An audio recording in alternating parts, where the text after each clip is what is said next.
Matt and Greg used to interview movie stars, but now they're doing a podcast. Hey everybody, I'm Matt Levitz. And I'm Greg Srzewasti. And together we are... Matt Levitz and Greg Srzewasti. What? Oh, no. I was going to say Grat Levasti, but yours is better. But we're also Matt and Greg used to interview movie stars. Wait. Something like that. Is there a title in there? Are you going to cut that? You're going to cut that? Yeah. Matt and Greg used to interview movie stars. Hey, that sounds like a show. Your monthly resource for? I don't know, food stamps? Better food stamps this time out. We're going to be spotlighting a classic film. Yeah, The Birdcage. This junket took place on February 1st, 1996. So a few years ago, but I was there. I remember it well. You were there. And by the way, The Birdcage is a movie I've loved since 96, Matt Levitz. I've loved it for years. And I'm so glad. What? Yeah, how many hours has it been since you've seen it now? It's been about 8 hours. Okay, there you go. So 8 hours ago, it was 1996. I remember it well. Listeners, I skipped out on this movie 22 years ago, and I just haven't seen it until the previous evening, thanks to a DVD loaned to me by Mr. Levitz. Thank you, Matt, for that. Yeah, well, if we were going to talk about it, I figured you should see it. So anyway, on the show today, we are going to listen to interviews from Dan Futterman, Calista Flockhart, Hank Azaria, Diane Wiest, director Mike Nichols, Nathan Lane, and finally the grand finale, Robin Williams. Yes. It's a very good cast, and we got almost everybody in it. And these were great. I say this a lot of times, but there's going to be, I guess I'm gonna tease it. There is probably one of my, if not my favorite interview from our how many episodes of doing this show. It's really? With one of the people involved in The Birdcage, and I will mention his or her name. Guess it's Mike Nichols? Why do you spoil things for me? Oh, sorry. Yes, and you would be correct, man. I really feel bad that I was not at this press junket with you. Yeah. I probably would have asked a whole bunch of dumb questions. I was thinking of a phrase right now, but and it's too late now because Nichols, of course, is no longer with us. Yes. But this interview is, and we get to hear his wisdom. And we also get to laugh hysterically at Robin Williams and also Nathan Lane, who's also very funny. Right, and even though you guys did not interview her, there's a lot of Elaine May featured in this press junket, which I found really cool as well. That's true, yeah, they talk about her a lot. So we are going to get to The Birdcage actually in a minute. I have a Junket Talk addendum. Oh, surprise. I know. How dare you? We said we were retiring Junket Talk. Yeah, thank you for the lack of prep talk, Matt. Yep. So, hey, Greg, guess what? What? We're going to do a little bit more Junket Talk. Sounds good. Because I realized that there was something that we hadn't covered. A few episodes ago, specifically our Waterworld episode, we talked quite a bit about out-of-town trips, particularly in New York. When I re-listened to that episode, I realized that we never talked about the logistics of scheduling those trips, which was actually a big part of what I had intended to talk about. We went anecdotal instead. Right. So I'd like to take a couple of minutes right now and sort of fill in that missing part. Okay, so the different movie studios worked together to pay for these out-of-town junkets, and that money came from their film's marketing and publicity budgets. There would usually be 3 or 4 junkets sharing every weekend, usually LA or New York, and it was a coordinated effort between 3 or 4 different movie studios. Each participating studio would split the travel costs of sending the LA press to New York or the New York press to LA, or sending both LA and New York press to Toronto or Hawaii or Austin or wherever. The costs involved were hotel, flight, and amenities like per diems and taxi reimbursements, stuff like that. Paying to repair and restore the room after it had been occupied by a junketeer, the usual stuff. By the end of the day, the cost of sending us out of town was easily over $1,000 per junketeer, sometimes well over. I mean, sometimes just our plane tickets were over $1,000. Right. And there were a lot of us, so it got kind of expensive. For a movie studio, that's pocket change. It's all perspective. But, for us, it's a lot of money. The junketeers, we spent all of our time together at screenings during the week and at junkets during the weekends. We probably saw each other more than we saw our coworkers or even our spouses. But we had a lot of downtime where the junketeers would talk to each other, so we all knew what the upcoming junkets were and where they were. Right. You know, maybe we'd be at an LA table and Bob Healy or Mike Reynolds would mention, hey, I've just been invited to the Casper junket, and they're doing it in Orlando, Florida next month, starting on the 5th. And those of us who hadn't been invited yet would go, oh, Orlando? That sounds like fun. So we'd go back to our offices and immediately call Roz Stevenson at Universal Pictures and say, hey, I heard you were doing Casper in Orlando. Can I go too? And if we're lucky, Roz would say, oh, yeah, I was about to call and invite you. But sometimes they'd say no, because they only had the budget to invite a handful of us. So they prioritized based on our outlet sizes, meaning whichever of us had the most number of stations got invited first, which was kind of funny because so many of the radio junketeers were lying about how many stations they had by, like, a lot. Well, thankfully, you and I were legit. We were. Yes. But some of them weren't, and I'm not going to name names, but I actually know one radio junketeer who will remain nameless, who claimed to be servicing over 1,000 radio stations, but actually only had 7. Wow. So if you're going to lie, lie big. But that's another story. We won't go into that. The thing is, sometimes you would get the invitation to go out of town, and sometimes you wouldn't. And then you were looking at a rare weekend off where you literally had no idea what to do with yourself. I would just spend it in my room eating pizza and watching television, to be honest. Yeah? Yeah, that's it. Lonely me. That's a good weekend. Thank you. Thank you for that. These days, I envy you that. Oh, boy. Yeah, that's true. Anyway, the reason it was all or nothing with the junkets was because the studios always shared the weekend. You would never have a situation where Casper was happening in Orlando, but something else was happening in LA at the same time. They wouldn't do that. What would happen instead was, as soon as Universal staked their claim, announcing that they were going to junket Casper in Orlando on this specific weekend, then any other studio that needed to do their junket on the same weekend because of their film's release date now had to do it in Orlando. So if you, as a journalist, couldn't get yourself onto that trip, that would mean you didn't just miss the Casper junket, you missed all of that weekend's junkets, and you had to make arrangements to get the dubs of the tapes from someone who did go. But sometimes, even if you did initially get told, no, you're not invited, one of the other studios sharing the weekend might suddenly invite you. Maybe they found some more money in their budget, allowing them to invite more press, or maybe one of the other junketeers canceled, which opened up a space. And then in an instant, you'd find out you're going on this trip after all. Sometimes you would find that out the day before, and then hopefully the personal plans you'd made were loose and easy to cancel. So you'd get that invite, and then you'd immediately call up the other studios and say, hey, turns out I'm coming to Orlando after all. Sony just invited me. So since I'll be there anyway, can I please do your junket too? And sometimes they would say yes, and then you would extend your trip because it allowed you to stay more days to do the other movies. And then the new studio, or studios, would then have to split the costs of the extra days. But then other times they would still say no, even though you had just gotten a yes from someone else.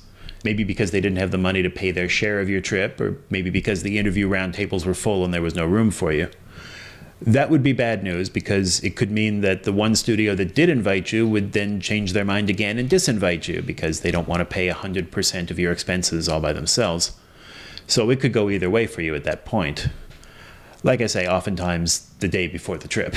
So you're just kind of in flux and not knowing if you're leaving tomorrow. Sometimes they would say, okay, fine, I guess I'll cover you 100%. So they would fly you up, you would do the interviews for only one movie, and then you'd fly straight home. I did a couple of trips like that, and it was brutal. It would be 11 or 12 hours of round-trip flying time, plus maybe another 4 hours for traveling to the airport, parking, and getting to the terminal early, just to be in New York for a few hours and then turn around and go home.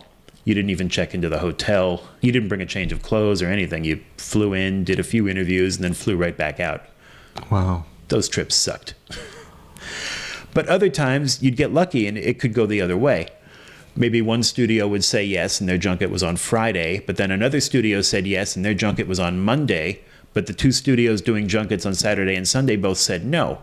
So in those cases, you'd fly up on a Wednesday night red-eye because you were supposed to be there for the Thursday night screening to do the interviews on Friday morning, and then you had nothing but free time until the Monday morning interviews with a free hotel and $125 per day per diem. Now, there were other times when I couldn't leave well enough alone. I had the whole day to myself with no responsibility, but I still wanted to participate in the interviews because I've always been a movie fan and junkets was just something I loved to do. So I would show up at the time of the junket with my bag of equipment on my shoulder, and I'd go up to the publicist and say, look, I know you said that I can't attend this junket because you didn't want to chip in for my expenses. I get that. But I'm here. I've seen the movie. I would still like to be a part of these interviews. Would it be all right if I please sit down at one of these tables? And when I did that, the answer that I almost always got was, okay, I'm fine with you doing that, but you have to promise me that you will never tell the other studios that you were here. And I was always very good about keeping that secret, until right now that is. But I don't think it matters much anymore.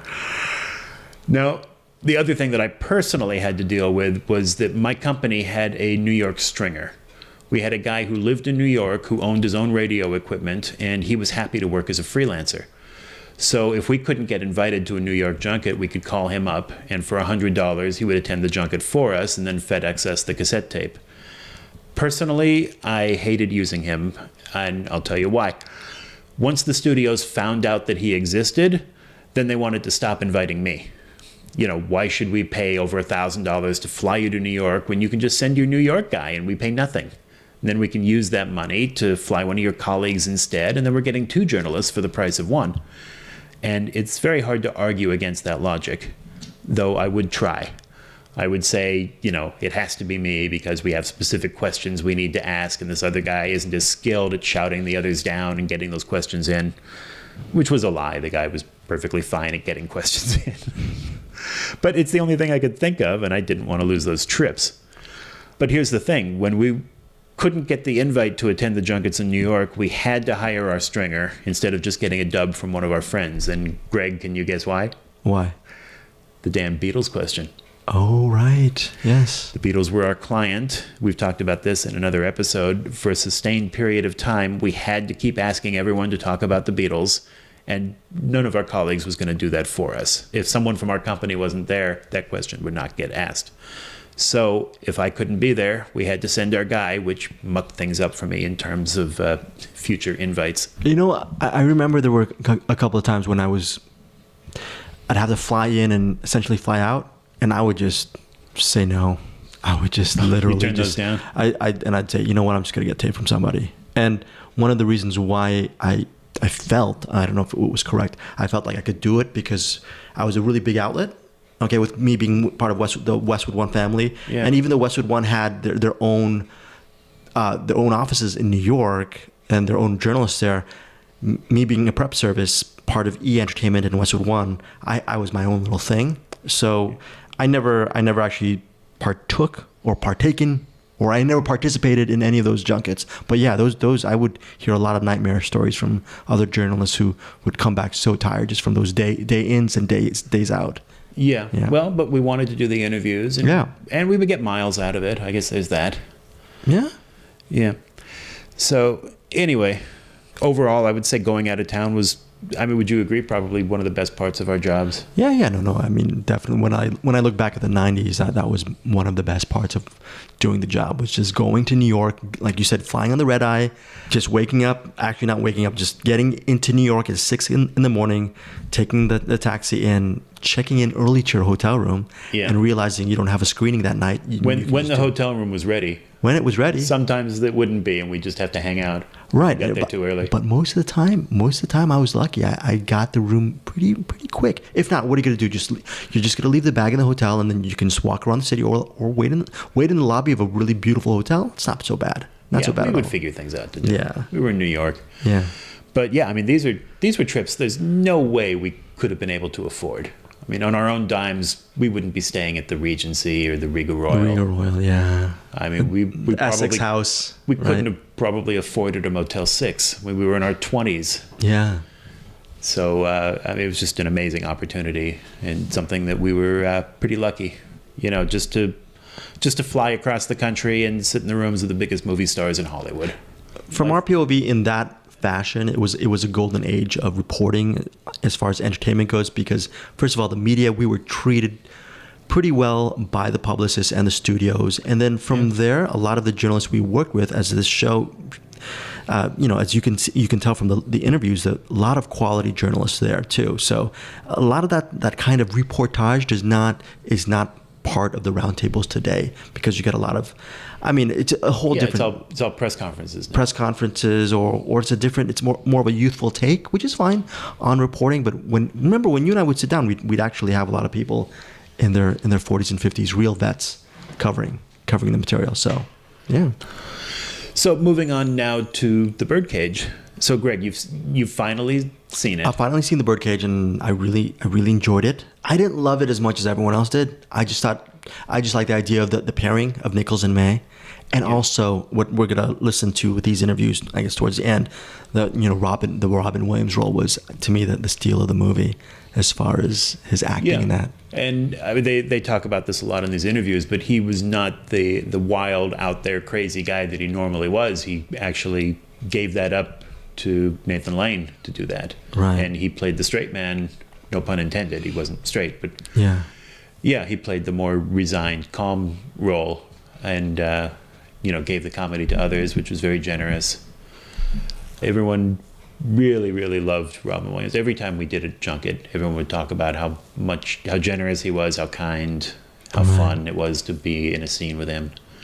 He's definitely missed. Now, when I saw the movie, I saw it a couple of times. I saw it at the junket screening, and then I went back again after it opened. I saw it with huge audiences, and the crowds were just in hysterics. I mean, every funny moment got a huge reaction, and I remember thinking it was one of the most hilarious movies I had ever seen. I have seen it again since then. I watched it just the other night with my kids, actually, and it's not as funny when you're watching it on video. When you don't have that huge audience reaction, a huge crowd laughing at all of the jokes, you smile, but you don't laugh out loud. It doesn't seem as big and as punchy. It loses so much. And I think that this movie really is such a good example of how important it is to see movies in movie theaters with big crowds. I always try to go opening weekend when the crowds are biggest and nothing's been too spoiled by the internet. It really makes a huge difference. When you watch it at home, when you wait for home video, it's just a diminished experience. Yeah, and I think when it was released, like you were saying, the big surprise was the Robin Williams performance, along with the entree of Nichols directing and the Nathan Lane, the cast of characters, and it was such a big hit at the time. I think, how many years now? 22 years later. Some 22 years later, I'm not going to say it's dated, but it feels like it was really perfectly released at that time and place. A perfect moment in time to capture that movie, I feel. Yeah, I think some of the things that it did so well have been copied a few times since then. Yeah. And now they sort of feel a little bit cliche, and you have to remember that it wasn't cliche when it came out. It was fresh. Like, this was where those things came from. Right. In a lot of ways.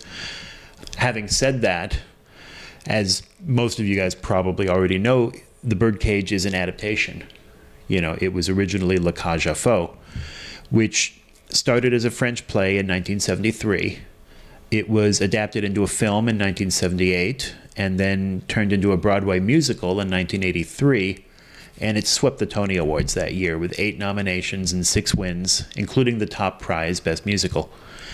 It was revived on Broadway in 2004, in London in 2008, and then again on Broadway in 2010, starring Kelsey Grammer. La Cage aux Folles has become a modern classic, and it continues to be frequently staged in regional theaters all over the world. Check your local theater listings. There's probably a production being staged near you right now. But in 1996, they dropped all the songs, and they turned it into a big Hollywood comedy called The Birdcage. And to do that, they brought in a legendary comedy team, Nichols and May. And Greg, why don't you take over and tell us a little bit about Nichols and May? Well, you know what? To be honest, Nichols and May, they were considered like Burns and Allen, right? George Burns and Gracie Allen as the comedic duo of the time. They were a generation-making couple. What years would you say were their heyday? I would say probably late 50s, early 60s. Sounds about right. Nichols and May, they were considered the team, right? And then I wouldn't say like at the top, but I mean they were among them. Yeah, and eventually what would happen is they each went their different path in directing and acting. May would eventually become an actress herself, and directing as well. And then Nichols would be, I guess, quote unquote, the more popular of the two because of the sheer output of his work, but Yeah. still May is considered right up there with Nichols. And one of the great things about this episode right now is we get to actually see, just even though Elaine May is not interviewed during these junkets, we see a lot of her spirit and a lot of her influence in the film. The sophisticated comedy, the dry humor that both of them bring to their pairing is evident in this film, especially through Robin Williams' character in the Birdcage, I think. So. Yeah. And we'll talk a little bit more about this when we get to Mike Nichols later. First, I think, we've done enough talking now. We should get to our first interview, which is actually a pair of interviews. It's Dan Futterman and Calista Flockhart, who play the young newlyweds. Greg, well, I'll have you talk about Calista in a second. I'll do Dan Futterman. He's probably best known for his recurring role on Judging Amy. If you watch that show, he played Vincent Gray. He is also an Oscar-nominated screenwriter. He wrote the movie Capote. Yes, I did. And he co-wrote the Steve Carell film Foxcatcher in 2014. As a producer, his projects include the HBO series In Treatment, the Fox series Grace Point, and the Hulu series The Looming Tower. So he has definitely branched out. And so tell us about Calista. Well, we all know Calista Flockhart from Ally McBeal. Yeah. Also, she had a decent film career. At this point in time during the interview, she was just really starting, and you could tell from the interview that you're going to listen to right now that she was a bit reserved, a little bit reserved, not too much and actually both of them were pretty reserved at this moment in time. But what's really cool is you get to actually see her, if you've seen the movie as well, her flowering into the role of the idea of becoming a really go-to actress. This was really the germ at this point. Obviously, yeah. This was 1 year before Ally McBeal, yeah. So she was a completely unknown actress to us and to the world at the time of this interview. And what's interesting also, I just made that connection recently. I should have made that connection years ago. Was Mike Nichols worked with Harrison Ford years before in Working Girl. Harrison Ford and obviously Calista Flockhart have been a lifelong couple. And so, it's really interesting to hear a young Calista at this time of her life realizing what would go on in the future. So, last thing, I did want to warn you that there is a beep edit coming up. We've done this in other episodes, but if this is the first one you're listening to, our cassette tape would run out and we would lose about 10 seconds having to flip the side. So we've marked that with a beep, and you're going to hear that, and it's a little bit disconcerting, but that's what it is, and don't worry about it. You didn't miss that much. And listeners, when you listen to this interview, for some reason I put in the notes, Matt gets a big joke during the interview. Whatever that joke is, take a listen. That's my life in general. Okay, well, without that, I'm sad. Without further ado, here is Dan Futterman and Calista Flockhart, our first interview for The Birdcage. All right, so we're going to have you lean into the mic. Yes. I just know you're a couple of love cheek to cheek. Right, because that'll show on radio. This is. That's probably the first question. How do you hold your own when you have that? Just let him go. You can. You move don't the even mics at all try. if you want. Did you just have him in here? No, I don't. You can rotate. Yeah. But when you're on the set, I mean, is it a struggle to keep with the material? Does he go off and you just have to keep up with him? You wind him up and let him go, and eventually he'll wind down, and you say what you have to say. But you gotta admit, having his name on your resume does look good. Looks good. Feels good. Looks good. Absolutely. It's good. Yeah. Sitting in that square, the four of you, with Gene Hackman and Diane Wiest and Robin Williams being directed by Mike Nichols, are you two sort of sitting there going, oh, this is great? Yeah, we went to a preview together. We saw a test screening out in New Jersey, and that was definitely my feeling of when you look at this, we were actually in this movie with these people. It's kind of great. Yeah. But you both play muted roles in the sense that, and then all this craziness is kind of happening around you. I can imagine that we were talking a little bit about takes being ruined by laughter. How many times did that happen, and how hard was it to keep a straight face? Mike Nichols actually ruined. Was that really loud? Sorry, I woke you all up. Mike Nichols was actually. He laughed a lot. He actually had to leave the room a couple of times with his monitor and everything and go room, and then that wasn't far enough away, and then he had to go to another room because you would just hear And then we would all start. It was a wave that went through everybody, and we all cracked up a lot. So the director had to leave. That's a good sign. I suppose if you can make the director laugh so hard he has to leave, that's. Now, if the director wants to leave, that's a bad sign. Do you both consider yourself theater people who are now in a movie and breaking into a big film career? Or I mean, there are a lot of theater people in this movie, really. Nathan Lane, certainly, and Mike Nichols has done a lot of theater. It seems like a theatrical movie in that way. Is this a segue for you? Is there a camaraderie in that? I think at this point, there's definitely a camaraderie in that. I think at this point in a young career, you don't have a huge amount of choice as to what kind of things you do. All that you can do is say no. You can't sort of pick and choose and say yes.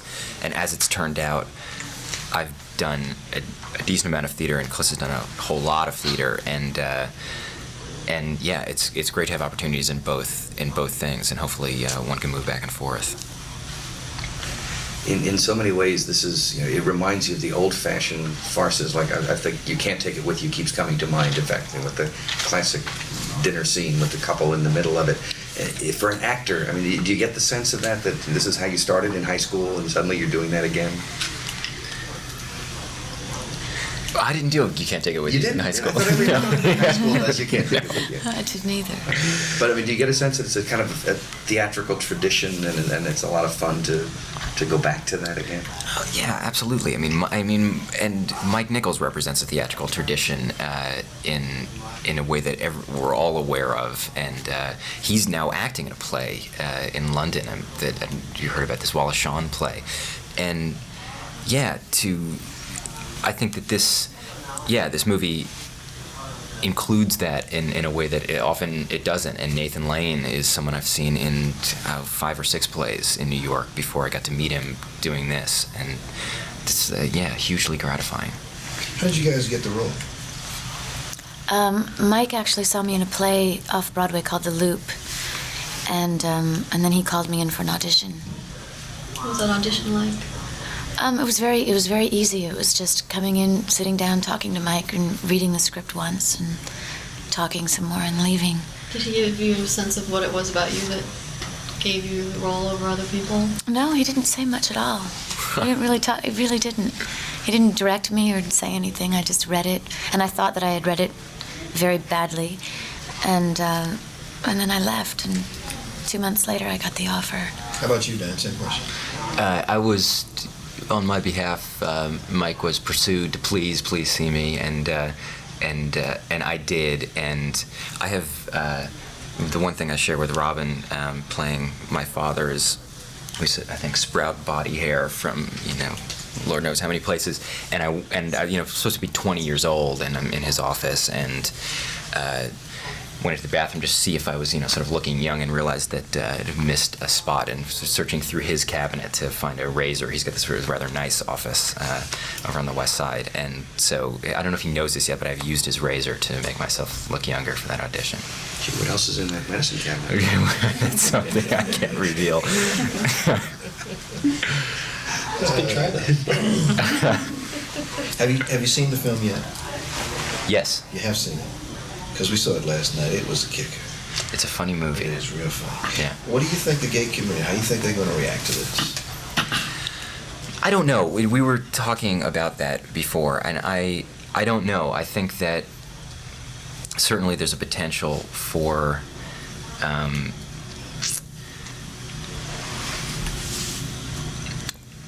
there's the issue of pretending that you're not what you are, and I don't know how offensive or inoffensive that will be. Hopefully the issue of doing this for this unconditional love of your somewhat confused son becomes paramount, and people realize that. But in the 20 years since the original was made, I think there's a different public perception, and I don't know what that community or any other community will think of that.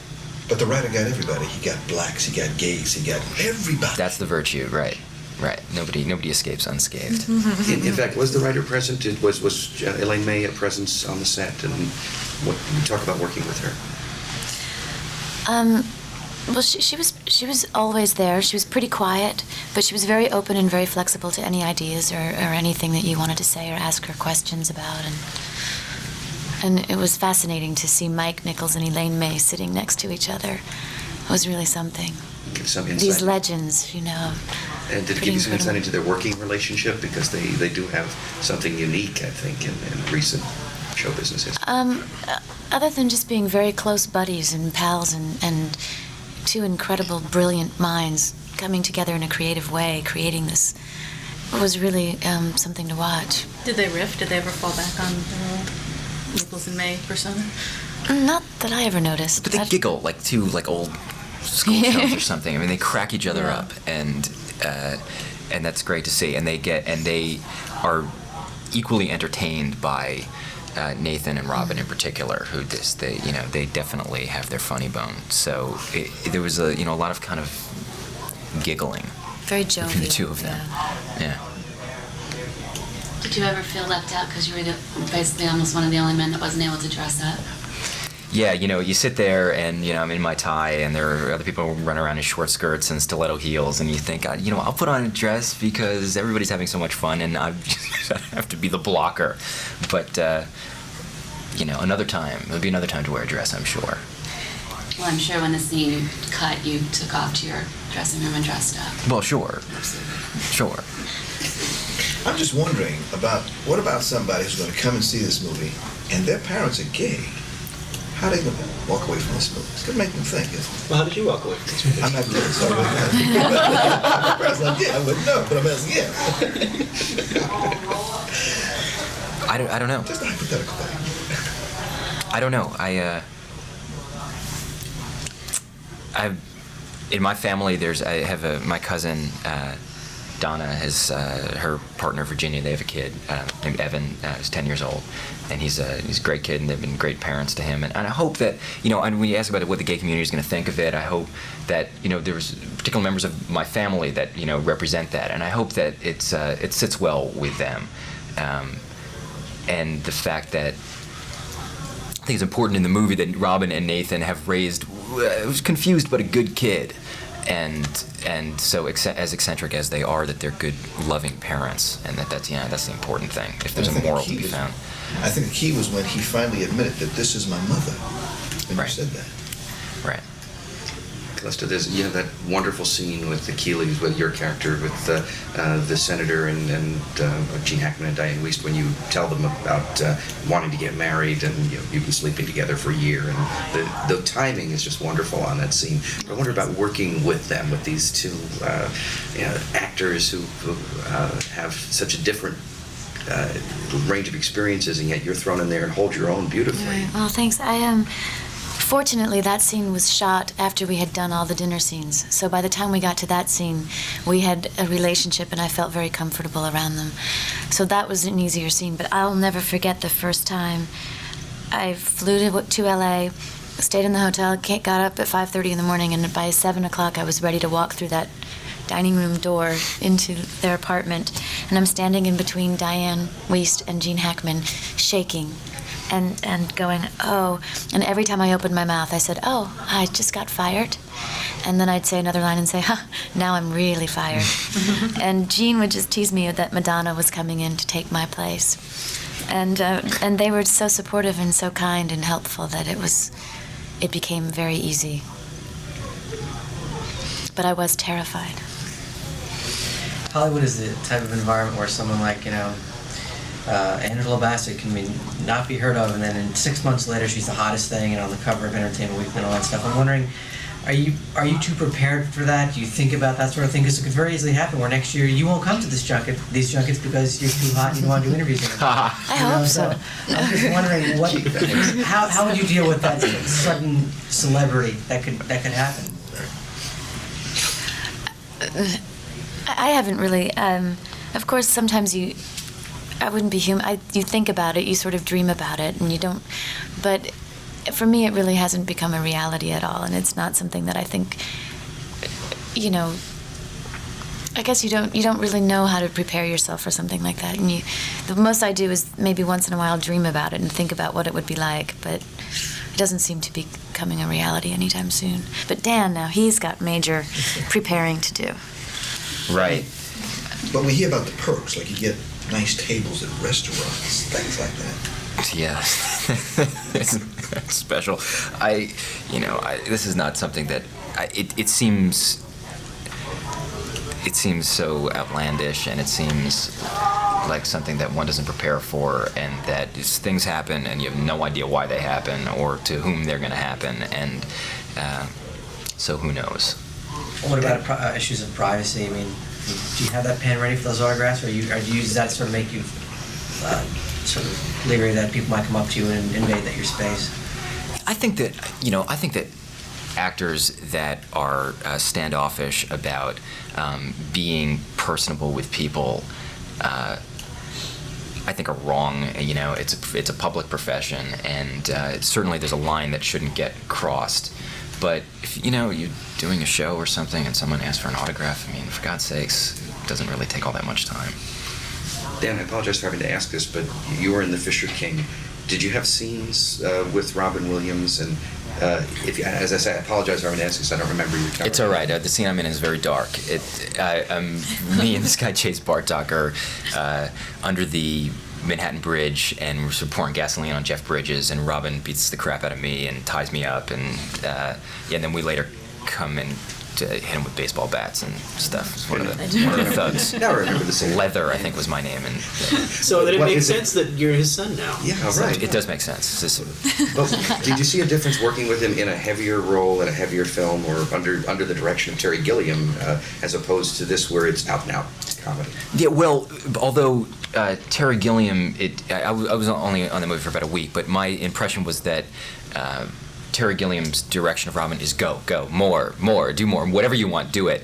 And Mike is, they are vastly different personalities, and subtlety is not a word one thinks of immediately with Terry Gilliam, but that's his, that's his virtue.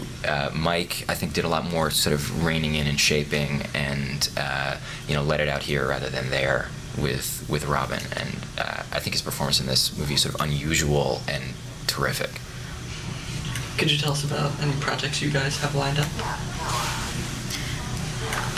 Dan's doing a big play right now at Lincoln Center. Would you care to talk about that? Sure, thanks.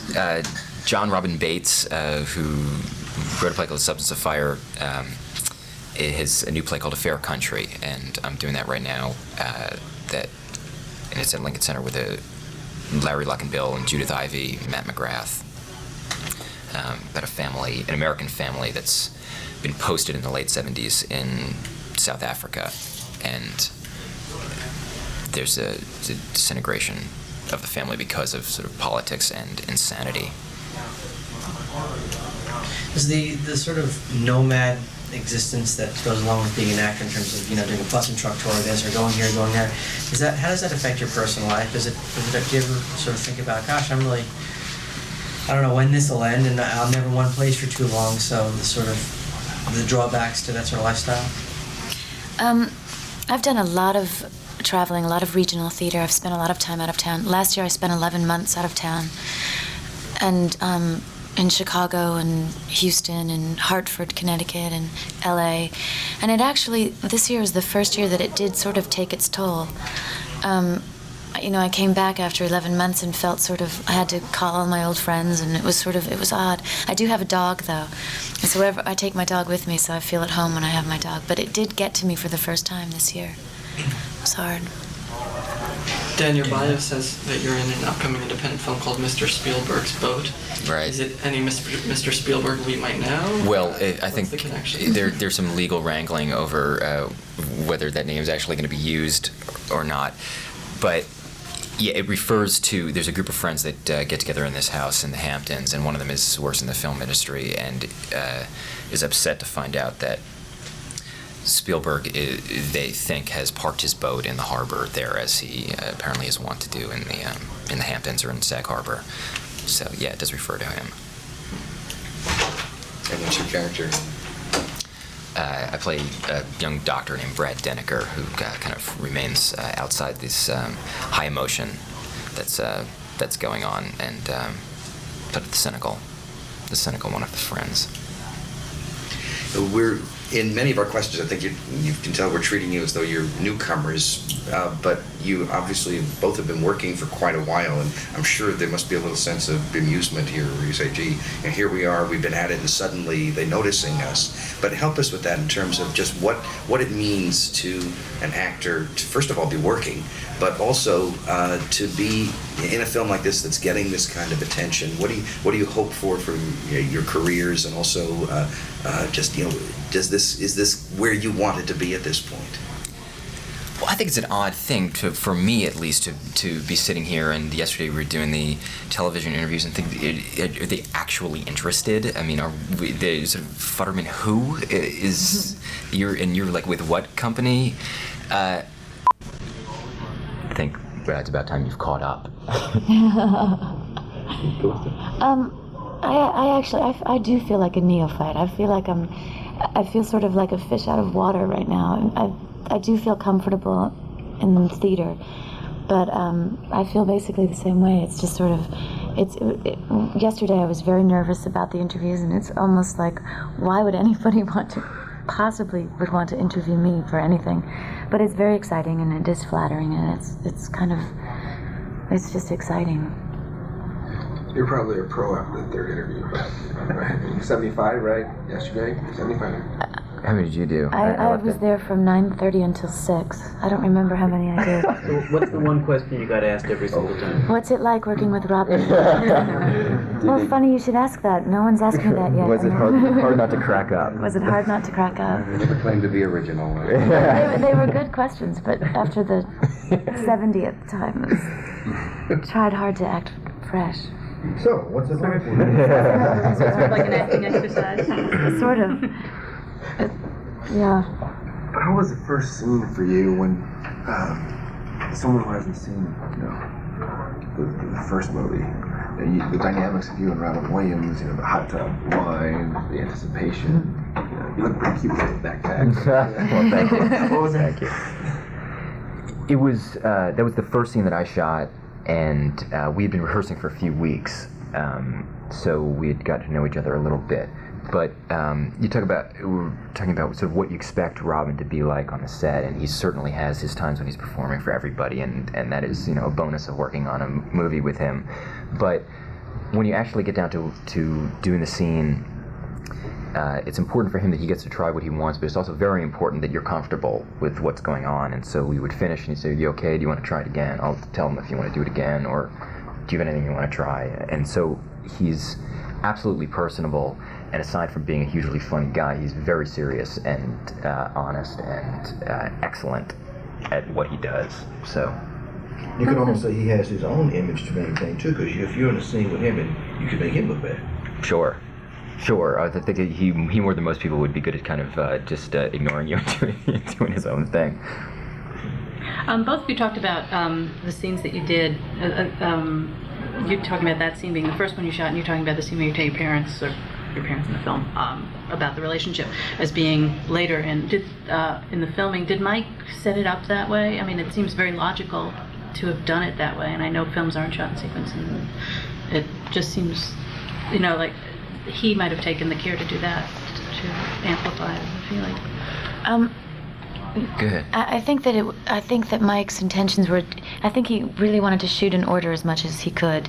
For example, the dinner scene, we started at the beginning and we went through to the very end, and that's pretty rare. And it felt like a play in that way. But I think in terms of the other scene, for example, the scene when I tell them that I'm sleeping with him, it just was in terms of getting the house. We went up to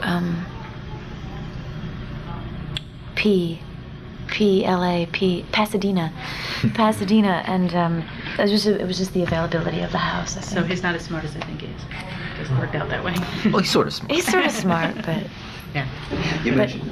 No, maybe for Dan it was different. I'm not sure how. Yeah, well, we had most of my scenes were in that set, and so as much as he could, he made a choice to shoot in sequence. If he could do that, sure. Well, also really funny, what no one's mentioned so far is Hank Azaria. Well, I didn't even recognize at first. Mm-hmm. Almost stole it. Talk a little about, working with Hank and how he was on the set. Hank is incredible. I mean, Hank, I had only seen Hank in Quiz Show, and certainly quite different from his character in the Birdcage. And you know, his little floppy wig. He looked like that guy on that John Cleese show. Faulty Towers. What's that? Manuel. Faulty Towers, right? The Manuel, yeah. But Hank is a master at these characters and voices. I mean, he does some voices on The Simpsons, and yeah, he's hugely funny. You mentioned the rehearsals, and Nathan Lane was in just before you, and he talked about how theatrical. It was a very theatrical experience. Is that something that were you involved in that rehearsal process, and how different is that from other films that you've been in? I haven't. It was unusual. I guess it is unusual to rehearse, and it was a luxury. I think it was because you had an opportunity, for me anyway, being nervous and sort of overwhelmed by all these people. It was great to have the opportunity to sit around a table with them and sort of connect before you're in front of an actual camera. There was also some script tinkering and rewriting that was done during that time that I think was to the benefit of the movie. Did you feel comfortable messing with a script like that? I mean, you say, by the way, I have a little suggestion here. Can we get change? You know, I mean, was that sort of flexibility? Yeah, that was made okay, and a lot of it came out of not sort of like thinking of ideas, but improvisation that just simply happens, particularly with Robin and Nathan around. I guess Gene and Diane are less that style. Yeah.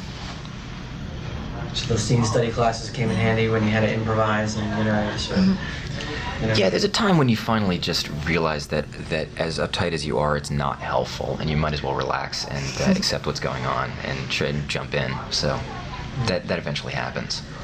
When you guys were you guys trained in school? Where'd you? I went to Rutgers University, Mason Gross School of the Art. Do you know? Oh, sure. And a lot of people graduated. Really? So I was there with them, and I was wondering.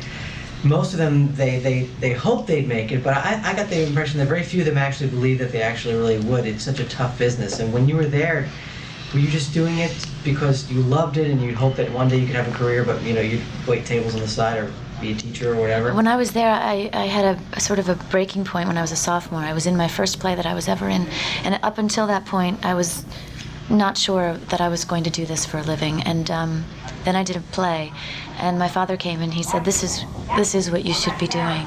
And it sort of propelled me. It was sort of the catalyst that moved me forward. And then, but I was very serious about it all the way through.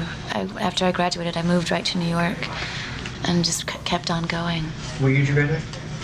What year did you graduate? I graduated in '89 from the undergrad program. And were you trained? I went to school for something entirely different. I went to Columbia for English literature and thought that I might teach, and applied to graduate school actually at the end of that, and had been acting during that time. Was the other thing I wanted to do, and thought, you know what, this is actually really what I want to do. I don't much want to teach. And here you're living out what the people who start out trying to get an acting career may, as Dave's question was saying, be waiting tables and whatever. Do you ever stop and pinch yourself and say, my God, it's really happening? Or do you have time for that? Yeah, I think that a lot. When I started rehearsing this play that I'm doing now, I thought it is amazing to me that I'm been able to work with Mike and these actors, and also the kind of material that I've been able to be a part of, that replaced Joe Mantello in Angels in America, and did that for 6 months, a year and a half ago, and this play, Fair Country, is another one. So, I've been very lucky. We're lucky you're in it. It's been a lot of fun. Well, thanks very much. Thank you. May I ask, do you pronounce it Calista or Calista? Calista. Wonderful class. Thank you. Thank you. And we're back. You have a bunch of things to say regarding these two fine individuals. Yeah. So you may or may not have noticed, but towards the end of that interview, the pauses after the answers finished started growing longer and longer.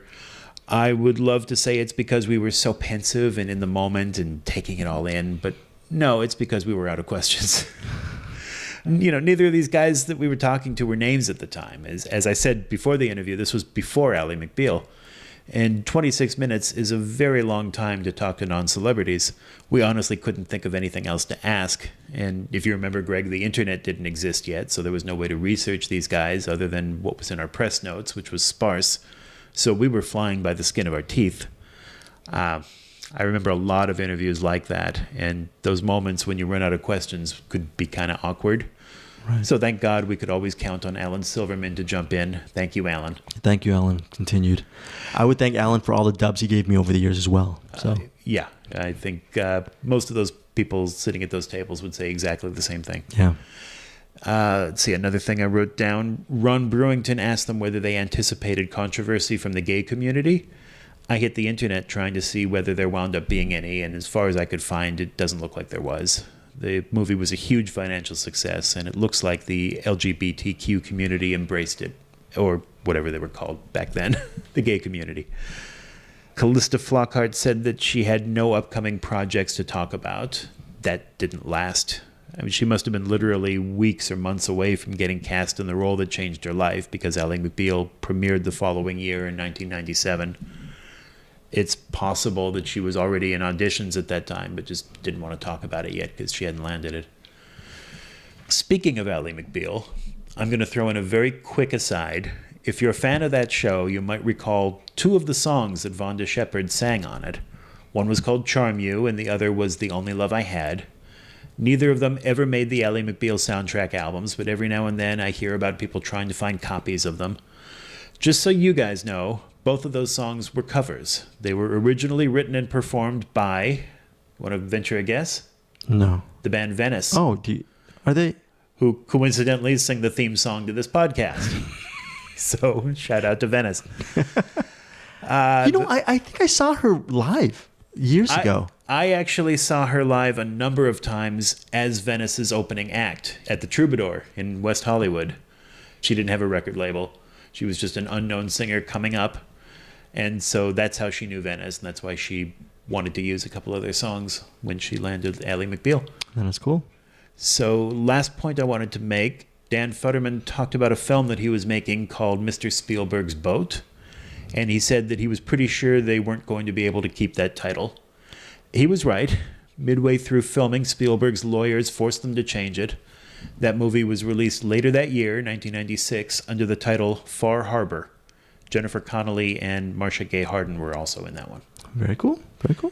Okay, so moving on now.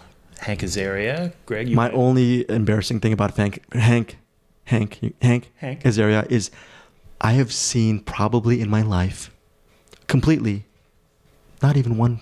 I don't think I've seen one Simpsons episode in my life. What? Was zero. How could you live on this planet? I have never seen one complete episode of The Simpsons. Maybe a couple of jokes here and there. I played. Wow. There used to be a Simpsons farming game that EA put out years ago, maybe 6 years ago. That I used Farming game? Yeah, a farming game. You know, like when on your apps you would just play it. I would play that religiously, but Really? I have Now, no. Hit and Run was a classic game on the PS2. Oh, okay. But I don't know anything about a farming game. Yeah, there was. You would have really appreciated it, but Electronic Arts put it out years ago. It was really so good. it was filled with microtransactions. Yes, microtransactions, all that stuff. So that's a whole gaming podcast that you and I will start up in the future. But good. you know what? So there's very little about Hank Azaria other than I liked him in this dramatic film called Shattered Glass. All right. Did you see Anastasia? I haven't seen that. Oh, it was Mad About You. Bartok the Magnificent. Yeah, and Mad About You was that a series? See, all of this Hank Azaria stuff is all over my head. So well, and of course you saw Spam-A-Lot on Broadway. Well, was that something? It was an adaptation of Monty Python's Quest for the Holy Grail. Right. Eric Idle turned it into a musical, and Hank Azaria was in that. I think that was popular for a while, right? Yeah. Last I heard, actually, they're getting ready to make a movie of it. Really? Don't know whether the original it starred Tim Curry. I don't think he could do it now. I think he's in a wheelchair. But you saw production of it, right then? I did not see the Broadway cast, but yes, I've seen it a couple of times. I saw it at the Hollywood Bowl a few years ago. Wow. That was an all-star cast. Okay, so I'm gonna move from my ignorance to your non-ignorance. I can't promise that. I did do a couple of one-on-one interviews with Hank Azaria. Actually, I was co-producer and editor of the electronic press kit for Bartok the Magnificent, which was a direct-to-video follow-up to the animated film Anastasia, as I mentioned already. the further adventures of his cartoon bat. He was a very popular side character in Anastasia, and so they made a direct-to-video story just about him. And he was very nice. I also talked to him at a TCA press day for one of his various shows. And I got him to do a bunch of radio promos as his Simpsons characters, which was a lot of fun. Sometimes voice actors don't like to do the voice outside of the recording booth, but Azaria was great. He just launches right into them. And in fact, you'll hear he does a little bit of that here in this junket as well. Which is, I think, the selling point. That's a huge selling point to listen to this interview. Yeah, it's kind of fun to hear him suddenly talking as some of his characters. I won't spoil which ones they are, because he will do that. I got nothing else, Greg. Are you good to go? I'm not even going to put this in the postscript, but his character in the Birdcage, Agador, the housemaid, the maid. Agador Spartacus. Yes, Agador Spartacus. Very funny role. And you and I were talking about this. Do you think if it was made today, would Hank Azaria be cast in that role as Agador? Do you think this climate would he be cast? You think I'm just wondering because of that character. You mean because he's playing Latin? Yeah, I just wonder because everything is just so why couldn't a Latino play that role? That's one of the things. I'm neither here nor there about. I think it wasn't originally written as a Latino. They just came up with that, I think, during rehearsals. Yeah. So it wasn't important to have an actor who is not Latino playing a Latino role where being Latino is a defining characteristic of the role and integral to the story. I think there's a valid concern. If it's just a role that could be anything and he decided to make it Latino, I don't think is as big a deal. That's interesting. Okay, good to know. Well, my take. That's on Matt's take. Here we go with Hank Azaria for the Birdcage. That was for the apartment. But he was animated. I think it belonged to Mike Nichols, so he probably get something for it. You really sell it. That's right, the mint is... Yeah, mint's gone. Should I be better off with water? Because I really will be burping into the mic. So like tell us Howard about the Stern. eggs in the soup. Well, let's start. Wasn't my idea. Elaine May wrote those eggs right into that soup. So blame her. Wonderful combination of the physical and the impression that you get of the character as well as the heart. Oh, that's thank there you. In the character. How were you surprised that you could find that in yourself? Yeah, it's not something you assume you can do walking around in your daily life. But we had I had a lot of good help doing it. I mean, Elaine May and Mike Nichols is a pretty good duo to help you along. And we had a lot of time to rehearse, 3 weeks, too long for a movie. And I worked with a lot of pieces came together over time. Worked with a dialect coach, and I talked to a friend of mine in LA who's a drag queen, and I asked him a lot of advice. And then watching Robin and Nathan work out their scenes together, I kind of laid back for a while at first and then saw where I could insert myself. And I tended to, if they were kind of low or playing it quiet or subtle, I would kind of go hysterical. If they were up high, crazy, I would try to come in underneath the radar. And another great thing about Mike is he made us all work on this family dynamic really, really hard. Almost even more than I think than he figured the funny stuff would take care of itself. He made us work on the specifics of how we were a family, like who got up first in the morning and who makes the coffee and who tends to argue in what way and who drinks out of the container and who drinks out of a glass. And so we were so set with all that we felt really free to go nuts when the situation called for it. Backing up a step, what advice did you get from your drag queen friend? I asked him, I kind of presented a couple of versions of the character. Because I was worried, about, is it too stereotypical, or is it going to be too much, or whatever. And when I presented the version that I did in the film, his eyes lit up and said, no, that's the guy. And in my opinion, I went with this. The bottom line is the comedy. I went with what was I thought funniest. That's the most important thing. And for a comedy, and it felt right to me. Also I grew up in New York, and you see a lot of people on the street, and also in show business. I mean, I've seen this man in various forms along the way. There's no question about it. Did you hurt yourself with the shoe problems? No, we really, in rehearsal, we worked it out very well. And, I'm not good enough to pretend I'm falling down like that, so I actually rigged things so that I could just wipe out. We put oil on the floor, and mats were well placed, and I wore shoes that were 4 sizes too big, because you can't fake that as well as you can just set it up and not. I just tried to walk as well as I could in shoes that didn't fit. Did you hurt yourself at all? I didn't. No, we did another thing is we rehearsed so much that we only needed 1 or 2 takes usually of everything, so I just went for it. Something else, the production notes say when you talk about just going for it, that Mike Nichols wanted you to do several takes with, according to the script, and then 1 take where you could just do whatever you wanted. How did those go? We were pretty set with what we were going to do, and then we'd have 1 take we called a wild take, mostly for Robin to work his. Has he been in here yet? Well, you'll see. You already know, but where do you really get a load of it in person? And for Robin to really work his magic. And the problem was that I would laugh, because how can you not laugh? And I said to Mike, I'm going to ruin takes because I'm going to be laughing when Robin's improvising.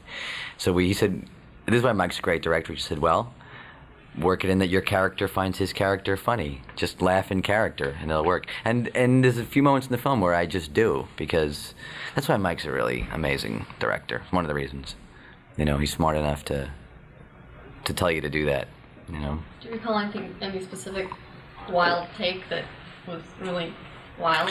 Yeah, there's a couple of times in the kitchen, when I was in the kitchen with Robin, as things are going sour during dinner, that I had no idea. There's one time when Robin just wiped out and fell down, and that was not supposed to happen, that I'm literally laughing right on camera, but I was supposed to be crying, so it sort of looks like I'm crying, but I'm actually laughing. In the kitchen where he falls? Yes, when he falls out. It's in the movie. It was not supposed to happen. I don't think even Robin meant to do that.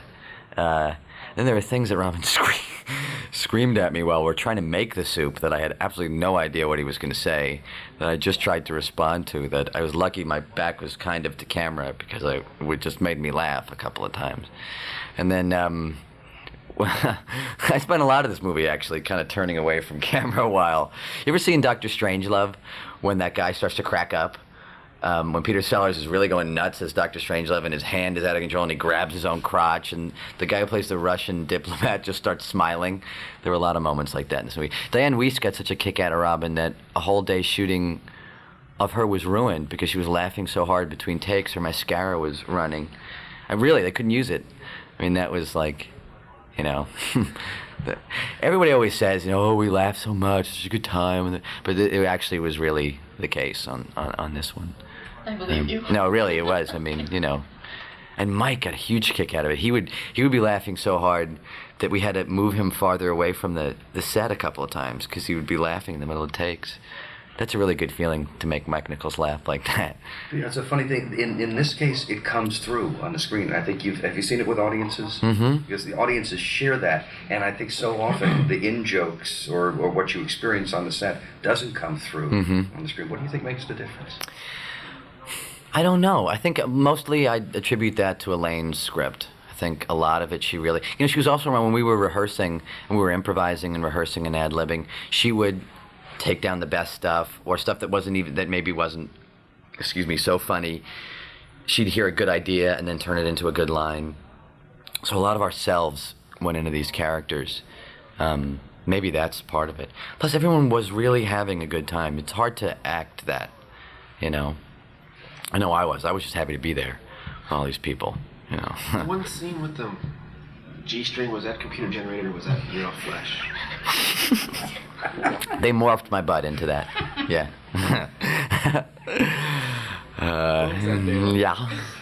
Yeah. Not my favorite day. I'll tell you something. That's an uncomfortable garment to wear. Have a new respect for what women go through. An eyebrow tweezing. What is this sadistic thing? I'm telling you, that is like painful. I'd have arguments with my makeup guy every single day about eyebrow plucking. I couldn't stand it anymore. And we actually went to Mike. We were like kids, literally like kids fighting. And we went to Mike, like the daddy, and we're like, Mike, it doesn't have to be plucked every day, does it?